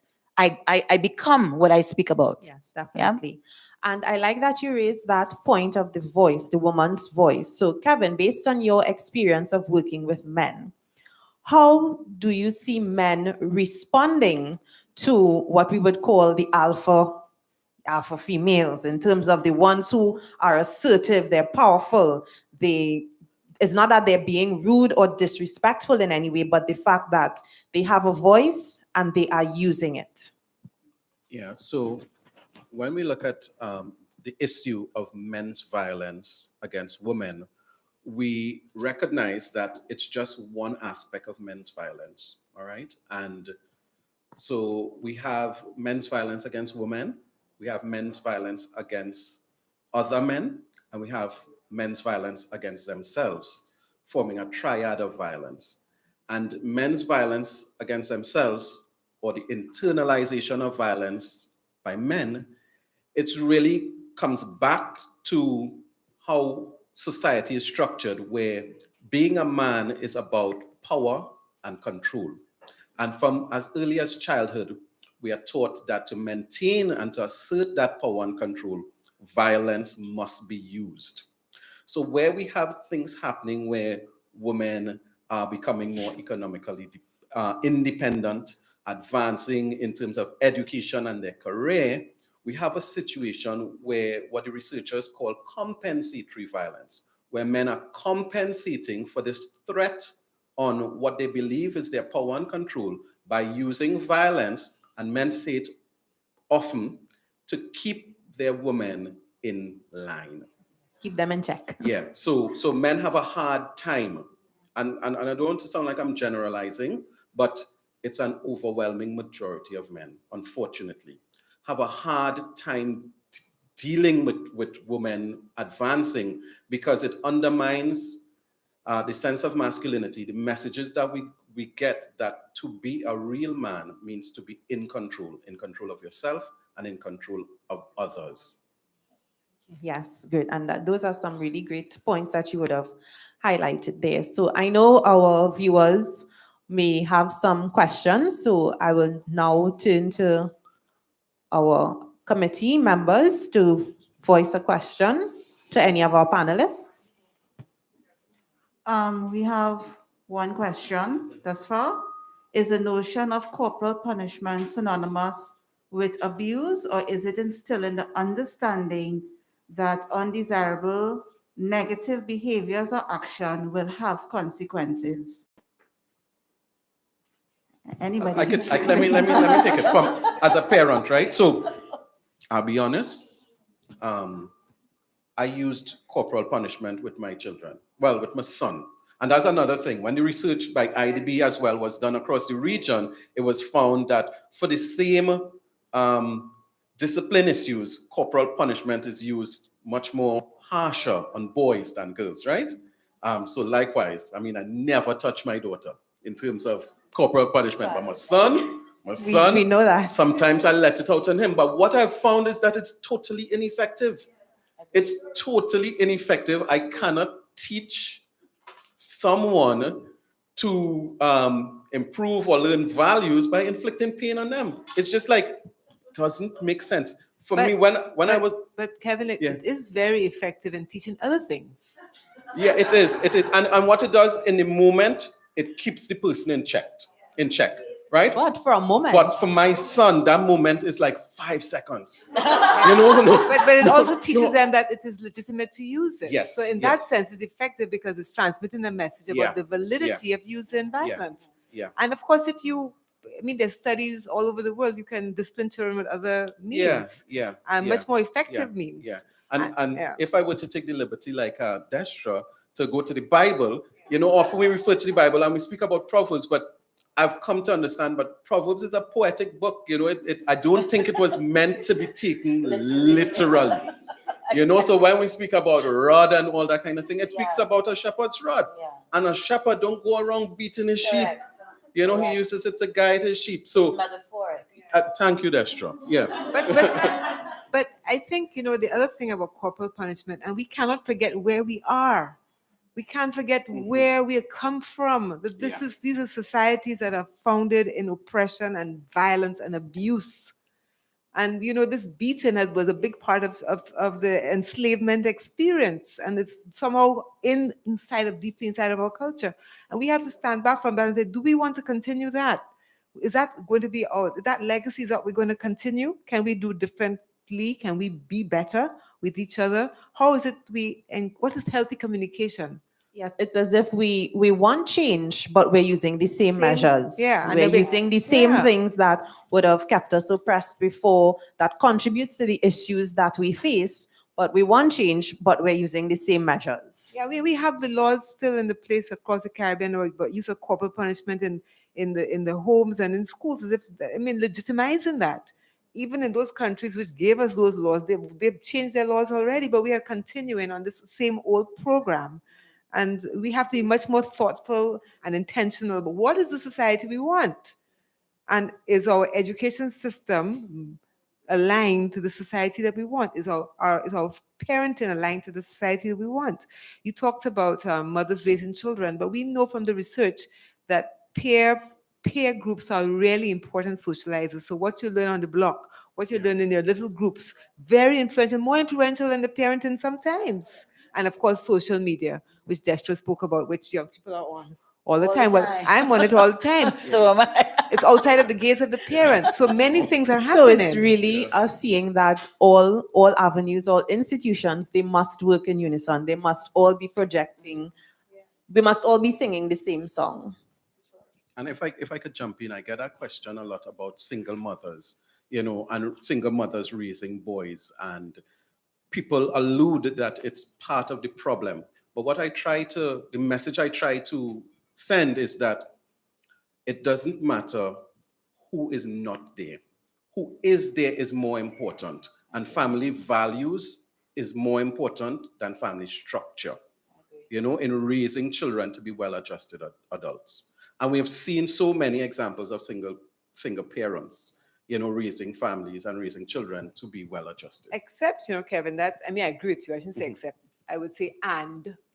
That study done by IDB in Trinidad and Tobago in 2018 said one of the risk factors for boys using violence is where they have an absent or rejecting father. Right. So the absence, the omission is a big socializing factor in boys' lives. And so I think that's also something. So you talk about the pledge, the Kariman pledge, sharing the care, men being present for raising their children. Mm-hmm. That's a really important part of equality, and also this issue of ending intimate partner violence. But I'd want to add to that, because she's correct. They're both correct in what they're saying.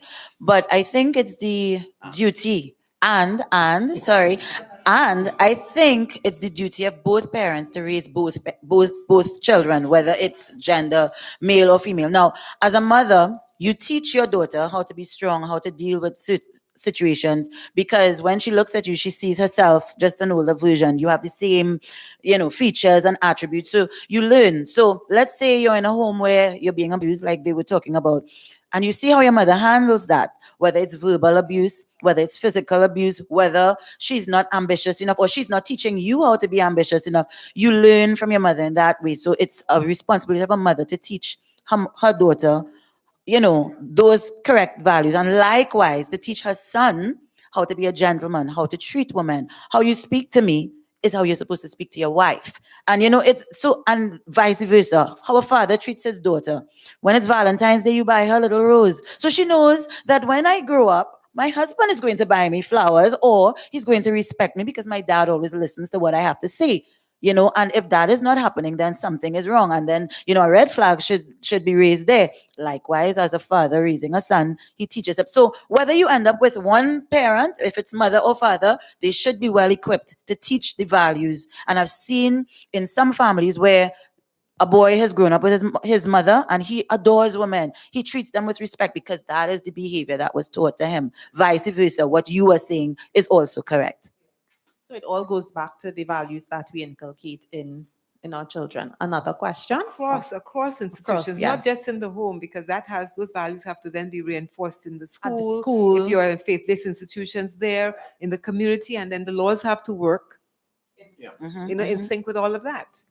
And I mean the singer America, when she spoke about no mercy, I got the sense that the message that that she was given was that, in the sense, the state, governmental institutions have to be functioning in a way that prevents and responds effectively. Effectively, yes. I believe we have another question. We have a question from Ivy Ferguson. Our girls have been socialized in recent times to move into leadership, but our boys haven't been socialized to share leadership or to support females in leadership. Can you comment on that? Very good point. I mean, Very again, good point. we all can weigh in on that. That's what we call patriarchy. Yeah. That's to reinforce the rule of men. There's an organization in Trinidad and Tobago called the Association of Female Executives of Trinidad and Tobago, AFET. And they did a study about 4 years ago on women and men on public boards and in government institutions. And interestingly, they asked the survey men and women to associate values. So men were confident, decisive, and outspoken. These were the values that men in leadership were associated with. And the women were intelligent and goal-oriented. Funny. But then women in those studies talked about their reluctance to speak in board meetings. And when they spoke, men don't listen to them, or they don't feel heard. Somebody else will speak right after them, and maybe a man, and everybody in the group will say, "That's an interesting thing you've said, Charlie," but she's just said it. Right? So there are subtle and not so subtle ways that, society tells women that their voice is not as strong or is not valued, but all of that is changing. I mean, that's the hopeful thing, right? And we can make the change. And again, come back to America where she says, stand up and wake up. That's what's happening now. I think we're standing up and we're waking up. Yeah. So the challenge is to change those attitudes, but it is also to change the systems and the institutions that maintain those attitudes. So across workplaces, policies that keep this male dominance in place, that's the job that we're trying to do, to begin to peel that away and really effect change. Okay, and I would like to invite Mr. Victor Edwards, who is on Zoom with us. He is the writer of the play Maniacs. So good afternoon, Mr. Edwards.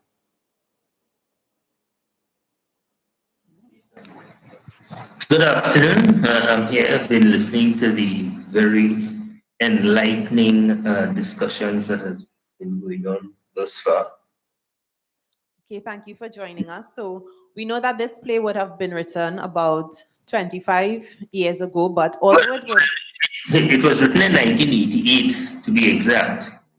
And when I wrote it in 1988 and I produced it at the secondary school's drama festival, the men at the school where I taught at the time, they called me a traitor because they felt that what I was doing at the time was giving the woman's point of view in relationships.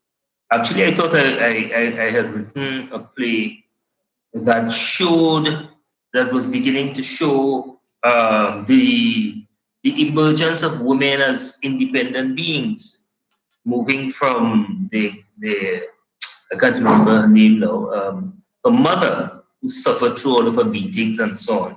And here it is, this new girl is being beaten, and now she begins to question herself and begins to think in terms of liberation, begins to think in terms of what the future woman should be. That's what's missing here. We didn't get the names of some of the characters, but two of the women were one, the liberated woman, and one of the women there was also the future, a character called the future daughter. So we were really giving a kind of, maybe trying to give an insight into the developing independence of the woman. Change change will come. I think that we're changing. We're in the process of change. And what we're experiencing is a lot of teething problems in that process. Yes, the people who enslaved us, they have changed their laws and so on, but they did not go through 400 years of slavery. And the ancestral memory of the violence is very much still with us. And it is nothing that we can get rid of on a whim and a fancy. When nothing else works, the human spirit goes back to its ancestral roots to find validation. And in many cases, I suspect this is what happens, especially, I'm not making excuses for men, but maybe especially so with men who originally were the predators, in the whole development of the human race and so on. I could safely say too that I came through two very abusive relationships, two very abusive men that my mother had to suffer under. And I'm living now almost 40 years with a woman, having had 3 children with her who are all grown up and so on. And I could say very openly, after 40 years of living with her, I've never raised my hand to strike her or anything like that. That cycle of violence that we're talking about was something that I made a decision in myself that was not going to be a part of my relationship with any woman, any woman, with whom I had any kinds of relationship with. So to me, I think the answer or the answers to our problems lie somewhere else. I don't believe that all the research and all of the conferences and all of these talk shops and so on that we're having going to solve the problem. It is a societal problem. We grow up with boys and we tell them, we say, what are little boys made of? They're made of toads and seals and puppy dog tails. And what are the girls made of? Right? And then we tell the girls, listen, cross your legs properly. And that is why the boys in the schools always putting the mirrors on the boots to look to see what the girls are hiding. That is how we teach and we indoctrinate our children and so on. And those are some of the things that we have to begin to change. I could go on and on and on talking about the play, but let me just say, I wrote a play, I think. I wanted to make a statement about women. Art is really supposed to disturb the comfortable and to comfort the disturbed. I don't think that art really proposes a solution. It's not didactic like that to really and preachy to say this is the solution or that is the solution. I think the play has really posed a lot of problems, attempting to give some pathways to which some sort of resolution could be arrived at.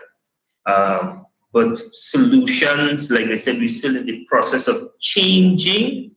We can't just, as somebody, I think Destra said it, that we just can't say change and change happens. I also want to say on this forum that this play was rewritten in 1990 and entered a playwriting competition that TTUTA had and won that playwriting competition in 1990. The adult version of Maniacs won the TTUTA playwriting competition.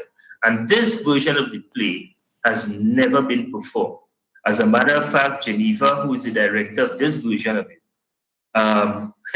being a part of the reading of the adult version of the play, all the women in the Ivy Theatre Productions Limited, all of them shied away from producing this play for public consumption.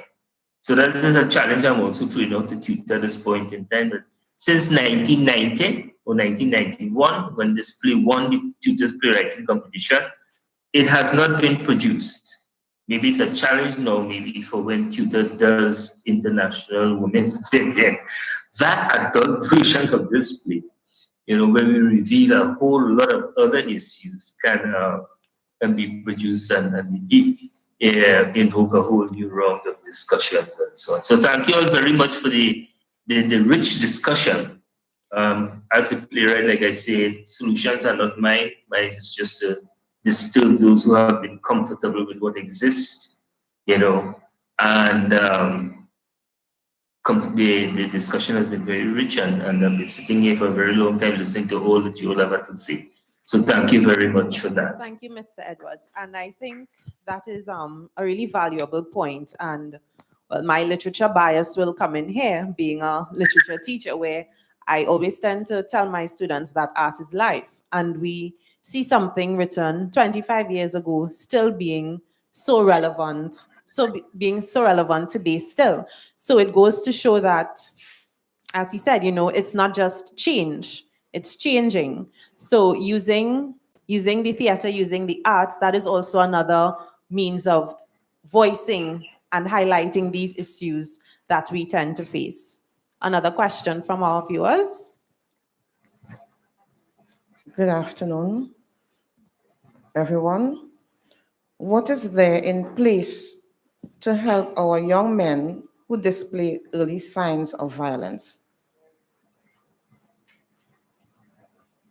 Kevin, you want to answer this one first? Yeah, and I think it's a good question, and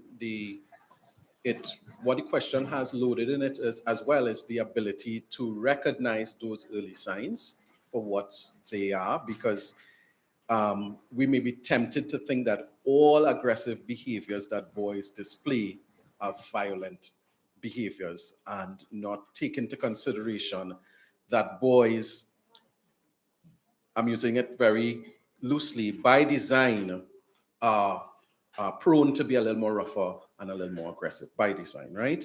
There are some studies that look at the brain and point to certain conclusions. So it's important that we are able to identify what these behaviors are. But definitely what we believe at Carryman is that persons who work with young people need to ensure that programs and works that they do are gender transformative, so that it helps young men and young women begin to really explore how different messages help them form a definition of what manhood or womanhood is. So I think but for those boys who are exhibiting those signs that may be concerning, I know within the school system, there's the school guidance support, and there are other organizations that provide therapeutic support as well. So I think being able to identify it and make referral to these systems would certainly help. Yes, definitely. And, being a teacher at a boys' school, I think that even our role as teachers, we are also very instrumental in how we show these boys what is accepted behaviors, even from young. So, sometimes even their violence amongst themselves with their peers, they may see it as being okay, but it's not necessarily acceptable. So, really identifying and showing them, okay, this is acceptable, this is not acceptable, and bringing that awareness, because if they are not aware, they can't address it. But I mean, I guess I want to ask Kevin a little bit more about the design, right? Because there may be some design in how boys express and how girls express, but I think it's more, again, socialization soon takes over. Yeah. So I think it's also being sure that our parents and our teachers, people who intervene at the early stage or have a relationship with children at the early stage, also have a way of reflecting on what their own attitudes and values are. And where you have attitudes and values that are not conducive to building trust, building empathy, building respectful interactions and relationships, then you have to, as they will say, wheel and come again. You have to change yourself to be a good role model for children. You have to be self-reflective as a parent and as a teacher or any sort of adult in children's lives, and police yourself so you're not transmitting negative values or stereotypes, as we saw in this play quite often. So I think it starts there with a self-discipline. But before we get to self-discipline, we have to be asking the questions. And I guess my question here today, are we asking those questions enough in our society? We're on autopilot, right? We just keep on reproducing what we learned from previous generations. Are we stopping to say, what is the society that we want? And are we going towards that, right? Intentionally, in our thoughts, in our actions, with ourselves and with the other. Are we going there? I think we have to ask those hard questions. Yes, definitely. So I know we would have discussed quite a mouthful today, and as mentioned, this is just one forum used to highlight the issues, the gender-based issues. So in closing, I would just ask you, each of our panelists, including Miss Geneva, who's with us on Zoom, if you can just share some closing remarks with our audience and how you think we can continue to choose to challenge these issues that we face. Yeah, I can go first. So Roberta would have mentioned the Men's Pledge earlier, and this is an initiative of Carryman. Usually at times like these where we have these horrific experiences of women being murdered, society comes out and say that men ought to be better and men ought to do better. And what we taught at Carryman, that it would be important to provide some concrete and measurable ways that men can commit to ending violence against women and girls. So we created a pledge. It's on our website, www.carryman.org. So you can go on and check it on there. And men can sign on, and it really outlines 8 areas in which men can take responsibility in their day-to-day lives. In closing, I want to say that at the end of the production, when there was a court scene, when the defense had to give its position, the defense rested, right? But in reality, we know that the defense doesn't rest.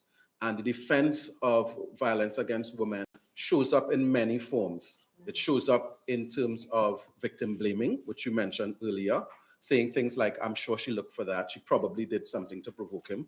It also shows up in competitive victimhood, where people begin to say, well, what about men? And men suffer too. And you see it at times like these. You hear a lot of people saying, well, you march for Andrea, you march for Ashanti, you march for women, but why nobody marching for the men? And that does no good, but just distract from the issue, right? Because I always say that those persons who complain that there are no marches for men, why don't they organize one?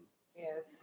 Why don't you get some skin in the game and organize one, And it also shows up in that honeymoon phase that I spoke about, where things seem to be changing, and people encourage victims to go back home or to go back or to try again, So in reality, we know that the defense doesn't rest. So our work, Destra's work, Roberta's work, TTUTA's work, doesn't have the liberty or the luxury to rest as well. Thank you. Destra? It's sad that we're closing already because there's so much to talk about.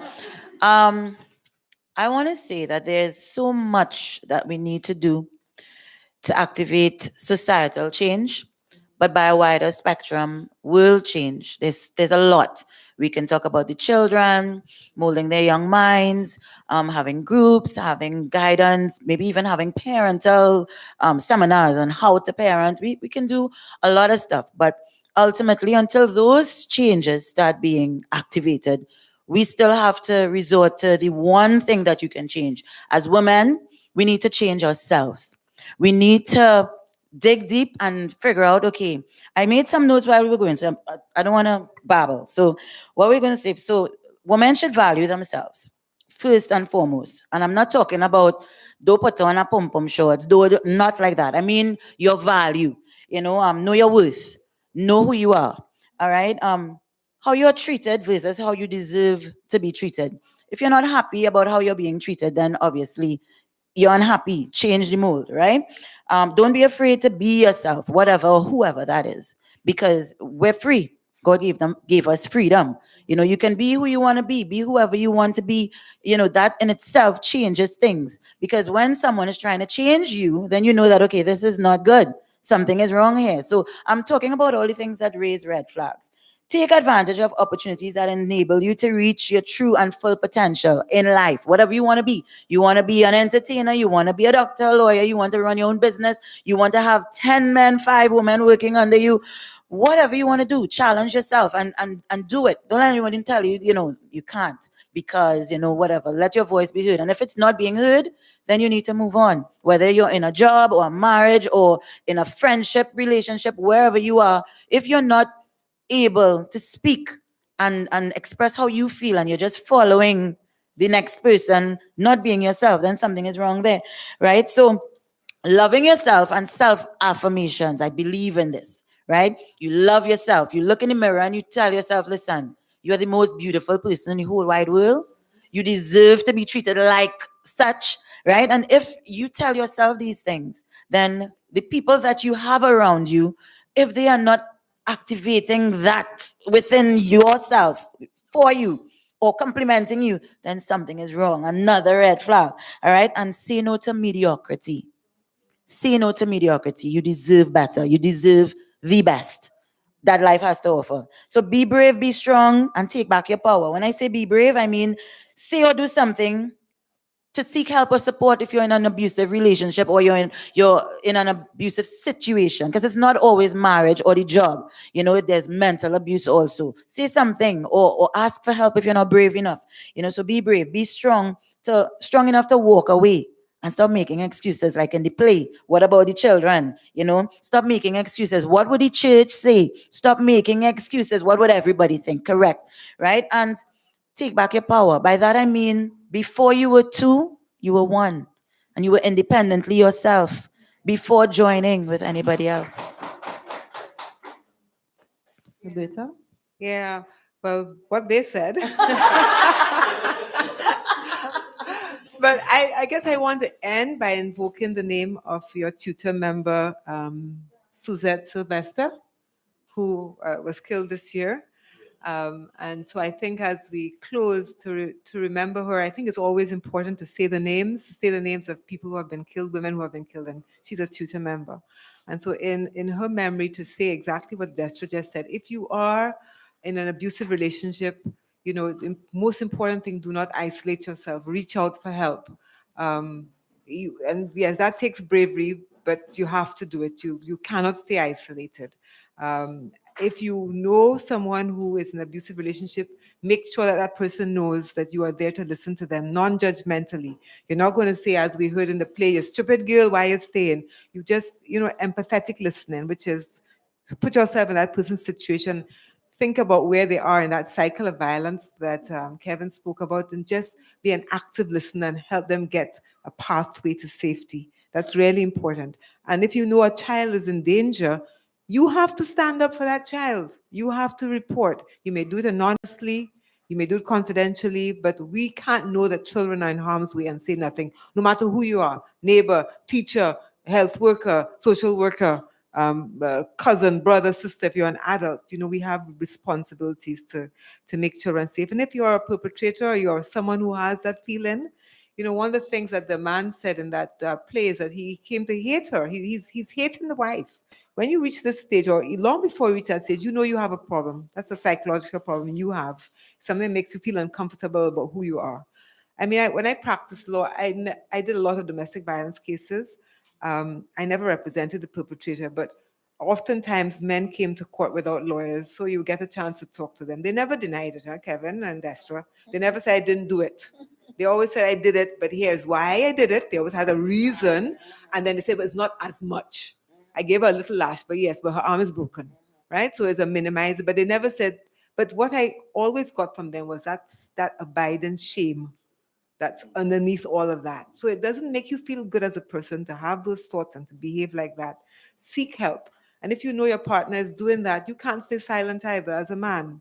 The man in the rum shop, they were laughing about it or being jocular. You have to say, this is not acceptable. And if that person is your friend, get them to a place where they can get help. So I think all of us have to be what we call active bystanders to support people who are especially affected by violence against women. It's all of our responsibility. Yes, indeed it is. Ms. Geneva? Hi, closing words. I strongly believe it is an individual choice. As Mr. Edwards says, he grew up in a situation where he saw violence perpetuated against his own mother, but he made a conscious choice not to be that way. So I believe it begins with a choice. Destra also alluded to that.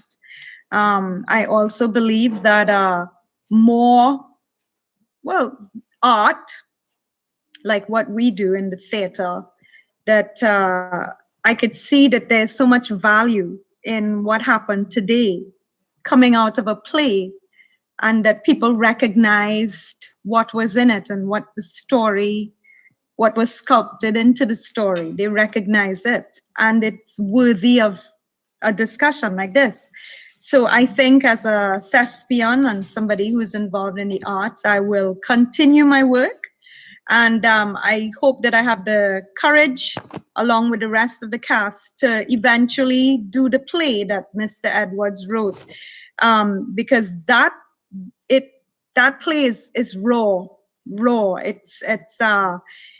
I think the cast will need counseling and help when we are done with it, because it really doesn't hide.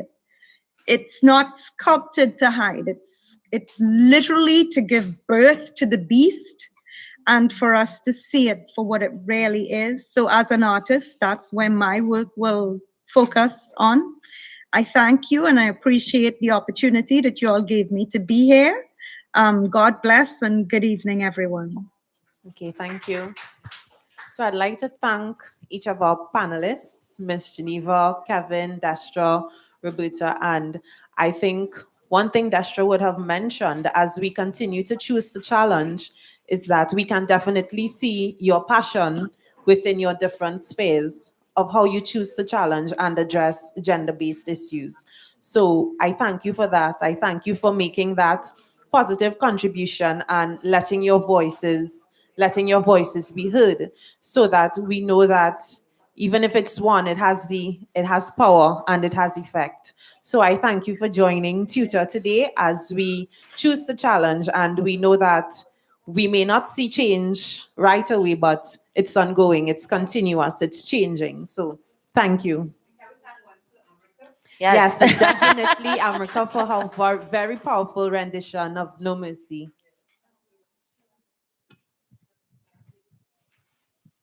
What are you going to do to end violence against women? I am a woman. I am fearless. I am strong. I am a positive spirit. I am blessed. I am Destra.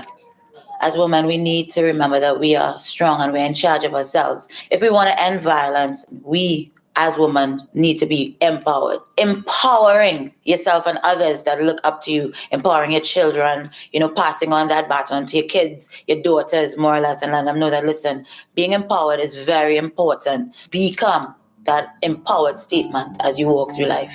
Unite. End violence against women.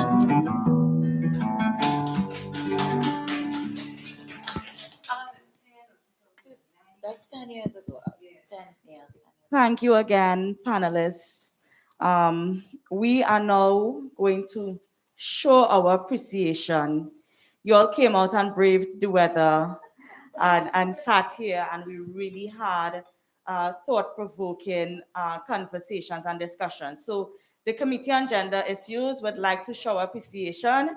So I would invite now Ms. Shalini Kanhai to make a presentation to Mr. Kevin Liverpool of Carryman.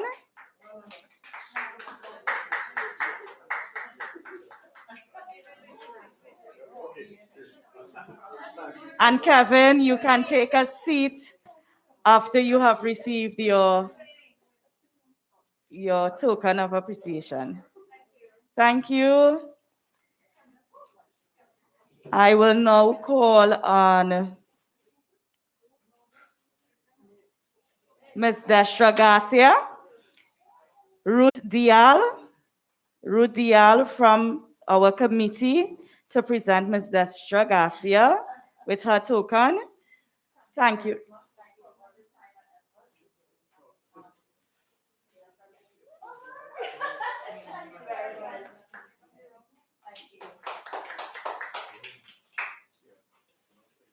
Miss Roberta Clark from CADV. Step forward. And I will call on Miss Chanel Guy. Miss Chanel Guy to present her with her token of appreciation.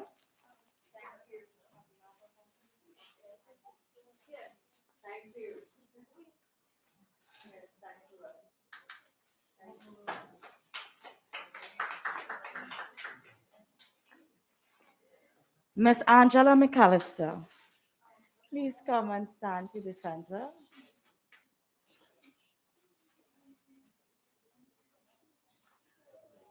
Thank you for being here. And we are honoring you this evening. First chairman of the committee, formerly called Committee on the Status of Women, now the Committee on Gender Issues.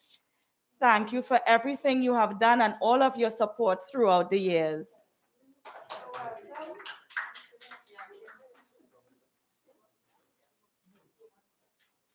At this time, we are going to call Amrika Mutru back to the stage.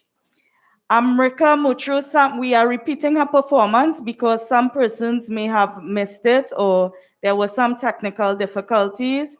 So we are calling Amrika back to the stage. Amrika, National Queen Monarch of 2016, Stars of Tomorrow Calypso Monarch, Aruka Monarch, Kuva Monarch, and teacher at Arangwes North Secondary. Let us put our hands together and welcome my good friend Amrika Mutru to the stage. Please, thank you. A pleasant evening once again, everyone. They say when it's nice, you have to do it twice, right?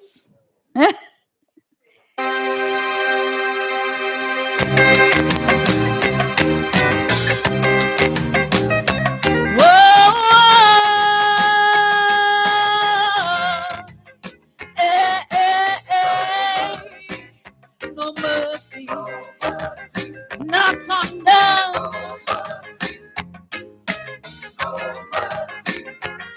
In this blessed land of the living, where peace and justice is denied, too many families out there grieving, they're hurting deep inside. How much more must our country burden? How much more must our people bear? A horror story leading to destruction. Now we walking around in fear. Violence and murders like it's in season. So many unsolved mysteries. A lack of resources always the reason. From government and the police, we living with 21st century criminals who don't care nothing about we. Got to stand up now and fight to save this country. So we're not starting war, but it's justice I'm fighting for. I tell you, no mercy. Sing it, no mercy on them. Too much corruption in this place. Some in authority, big disgrace. I tell you, no mercy on them. So get ready for the battle. No mercy. I said it was start to time to take over, look trouble. No mercy. It's we who paying the taxes. So is you not working for us? Millions spent on advances, yet murder still unjust. Stand up, wake up, we losing faith in the system. They add into the problem, so we have no mercy on them, no mercy.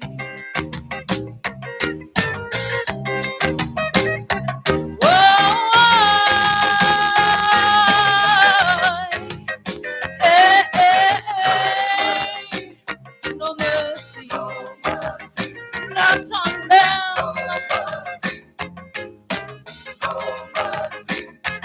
Child abuse it now like a virus spreading through this country called paradise. But we focus on wants and needs and desires. So now we babies paying the price.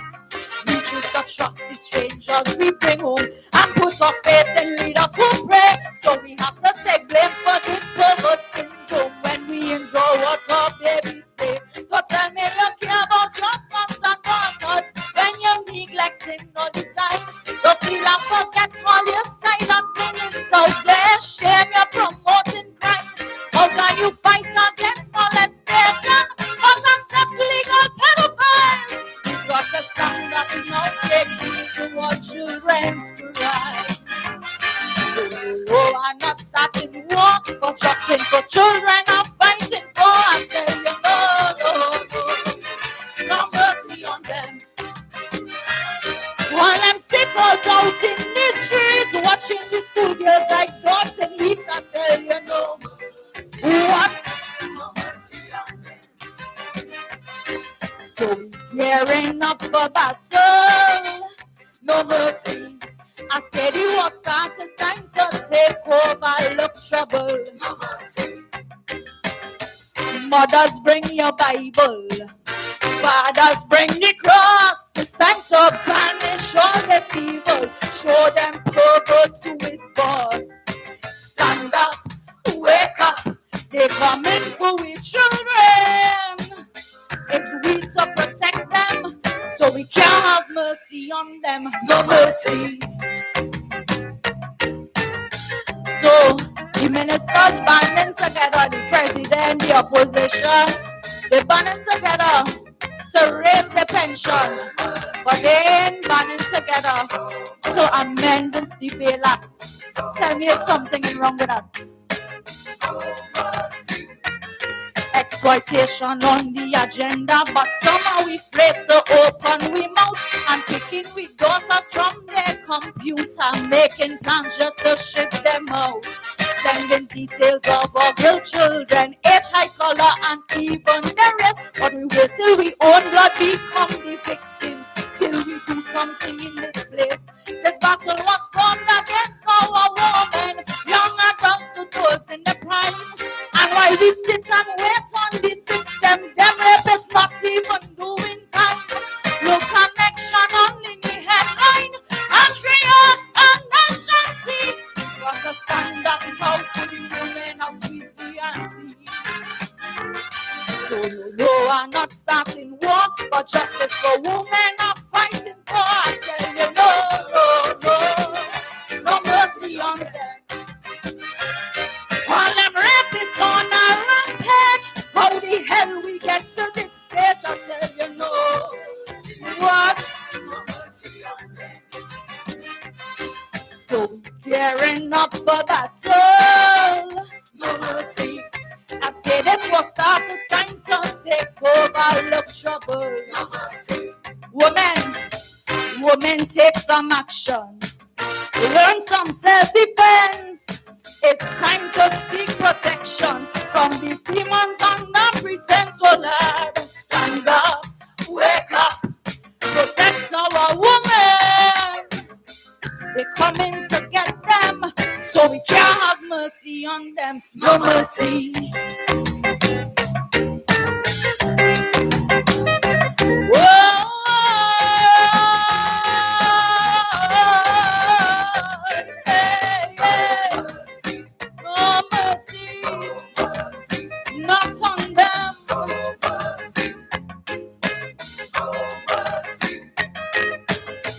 To build back our nation from the chaos that's breaking it down.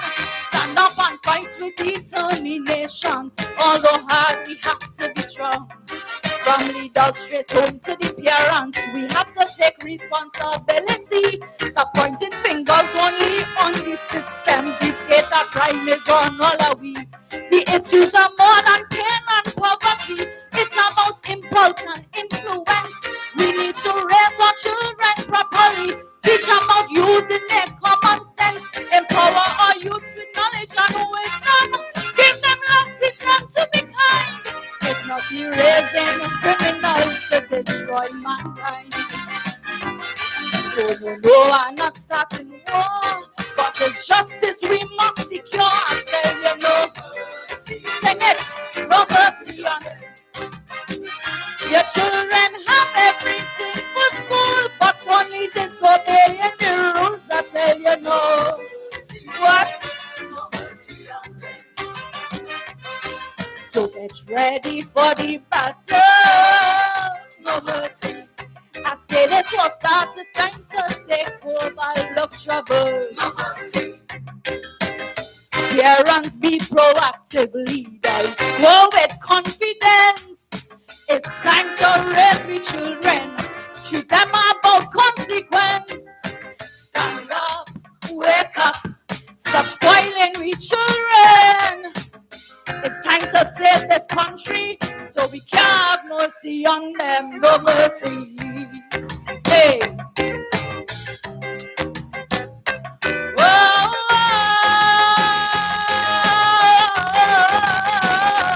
Hey, hey. No mercy. Thank you.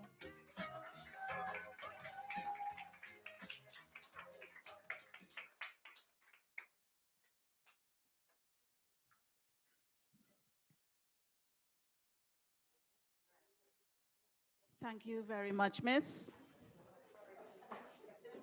We have now our door prize segment, as we normally do, and in our interest of time, we did the drawing of the names already in the interest of time. So we have 5 door prizes, and these door prizes will go to the following persons. You will be contacted as to how and where to collect. The first one, Beville Jagroup, Victoria District. Second, Natasha Walcott, St. George East District. Third, Candice Ghana, Tobago. Yes, so let's say for Tobago. Fourth, Patsy de France, St. Patrick. And our 5th and final door prize, Susan Pear, Southeastern. So those names again, I hope you all are still here. Beville Jagroup, Natasha Walcott, Candice Ghana, Patsy de France, and Suzanne Pear. Congratulations to all 5 of you. I will now call on Chanel as she closes up this evening's session.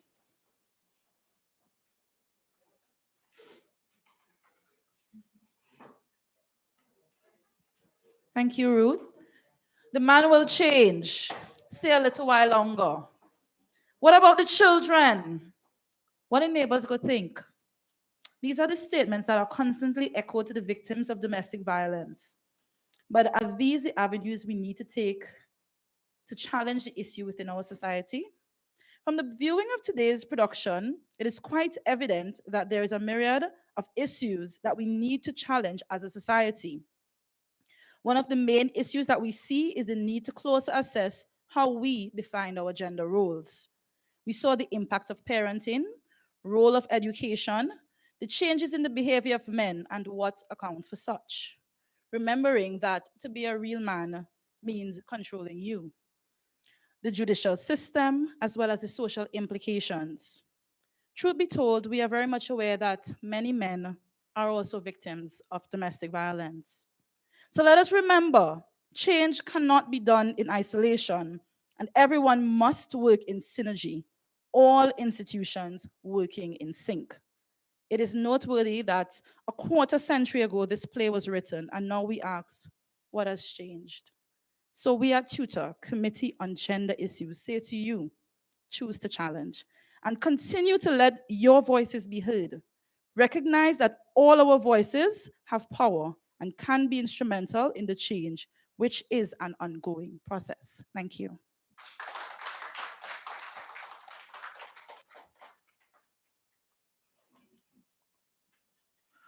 Thank you, Chanel.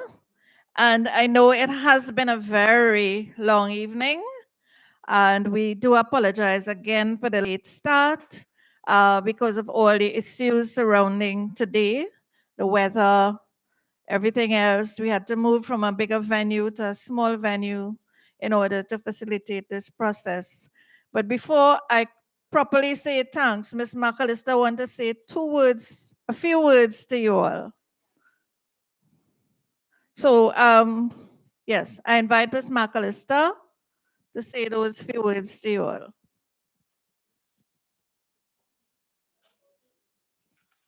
Thank you very much, Indra. In the interest of time, I'll try to be short, but I have to say thanks. Thanks for giving me first the opportunity to dress up and come out on a Saturday afternoon. It's been a long time, except maybe going to church.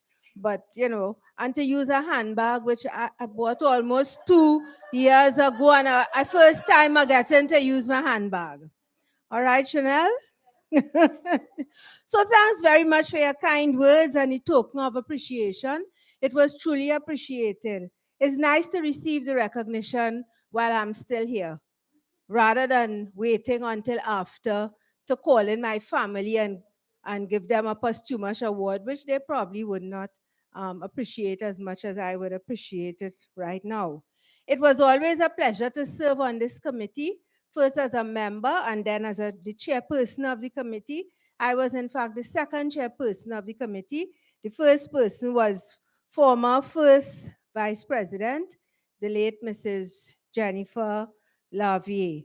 And just a little bit of information here. Actually, the committee's line officers were former first VPs who all happened to be female at the time.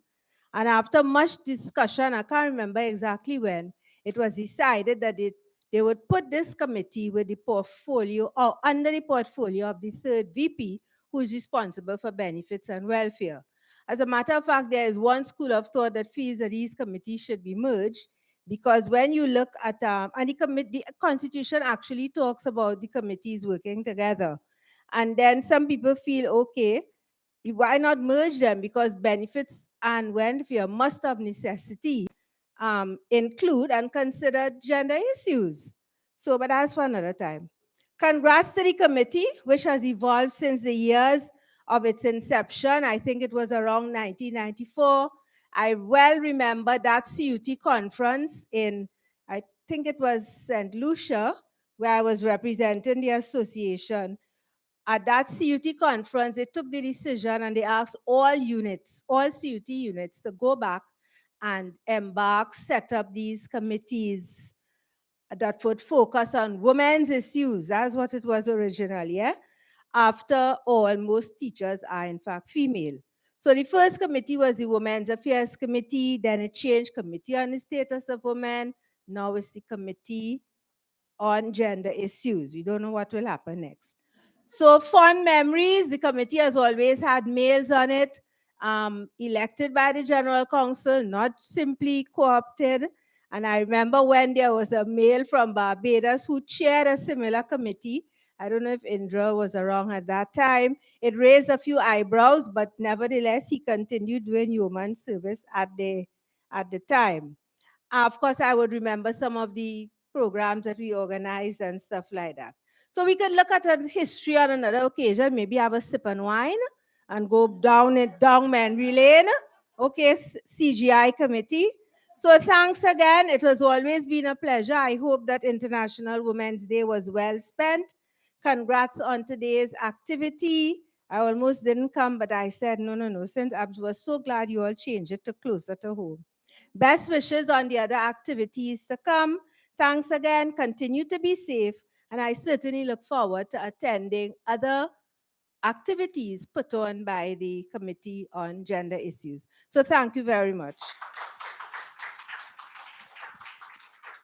Thank you, Angela. And I ask for your patience for a few minutes more. I will be very short. I'll try to be as short as I can. I would like, at this time, people are ready to go home, people are ready to Zoom off, and so on. So I would really like to thank everybody who played a part in today's activity, especially our panelists, Geneva Drapolsing, Kevin Liverpool, Roberta Clark, Destra Garcia, and Victor Edwards from Tobago zooming in with us. I would like to also say, moderator, you did a very, very good job. Well done, Shanice. And as Angela is here, she would see that our committee is made up of people who have skills and talents in different places. So we use all of them. As chair of the committee, I'm very proud of the Committee on Gender Issues for bringing off this event today. Give them a round of applause. Thank you, Luan, for those beautiful hampers. You have the creativity I don't have. And for the set. Thank you, Charmaine and company from Southeastern who assisted with putting up the bags that we gave to each person who participated. Got a bag with some goodies in it, including gender pins and so on. Thank you all. And Sound Room. Thank you, Denzel and Jason. Fantastic job as usual. To Shalom House for accepting us on at such a short such a short space of time. I mean, we thank you to the Morgans for facilitating us. America Muchu, thanks for doing it twice. And I hope I did not forget anybody. Thank you all. And we always end our activities with the singing of the TTUTA anthem. And I'm inviting the committee to come to the front here to sing, please. And anybody can join us. All right? We have an anthem. People who come to TTUTA activities for the first time are very pleased to see that we have a TTUTA anthem. Give it to Destra, let she sing. Okay.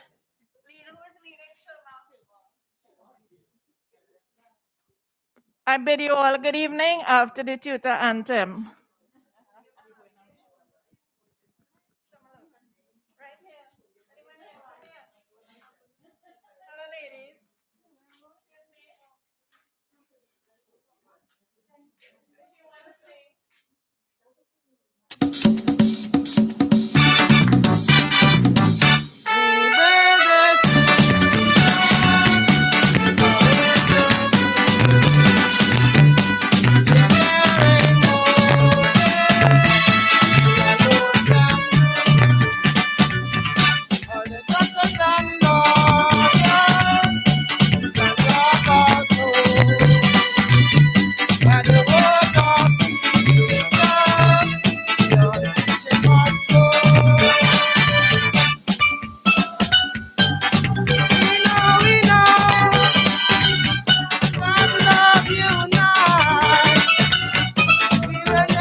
Yay!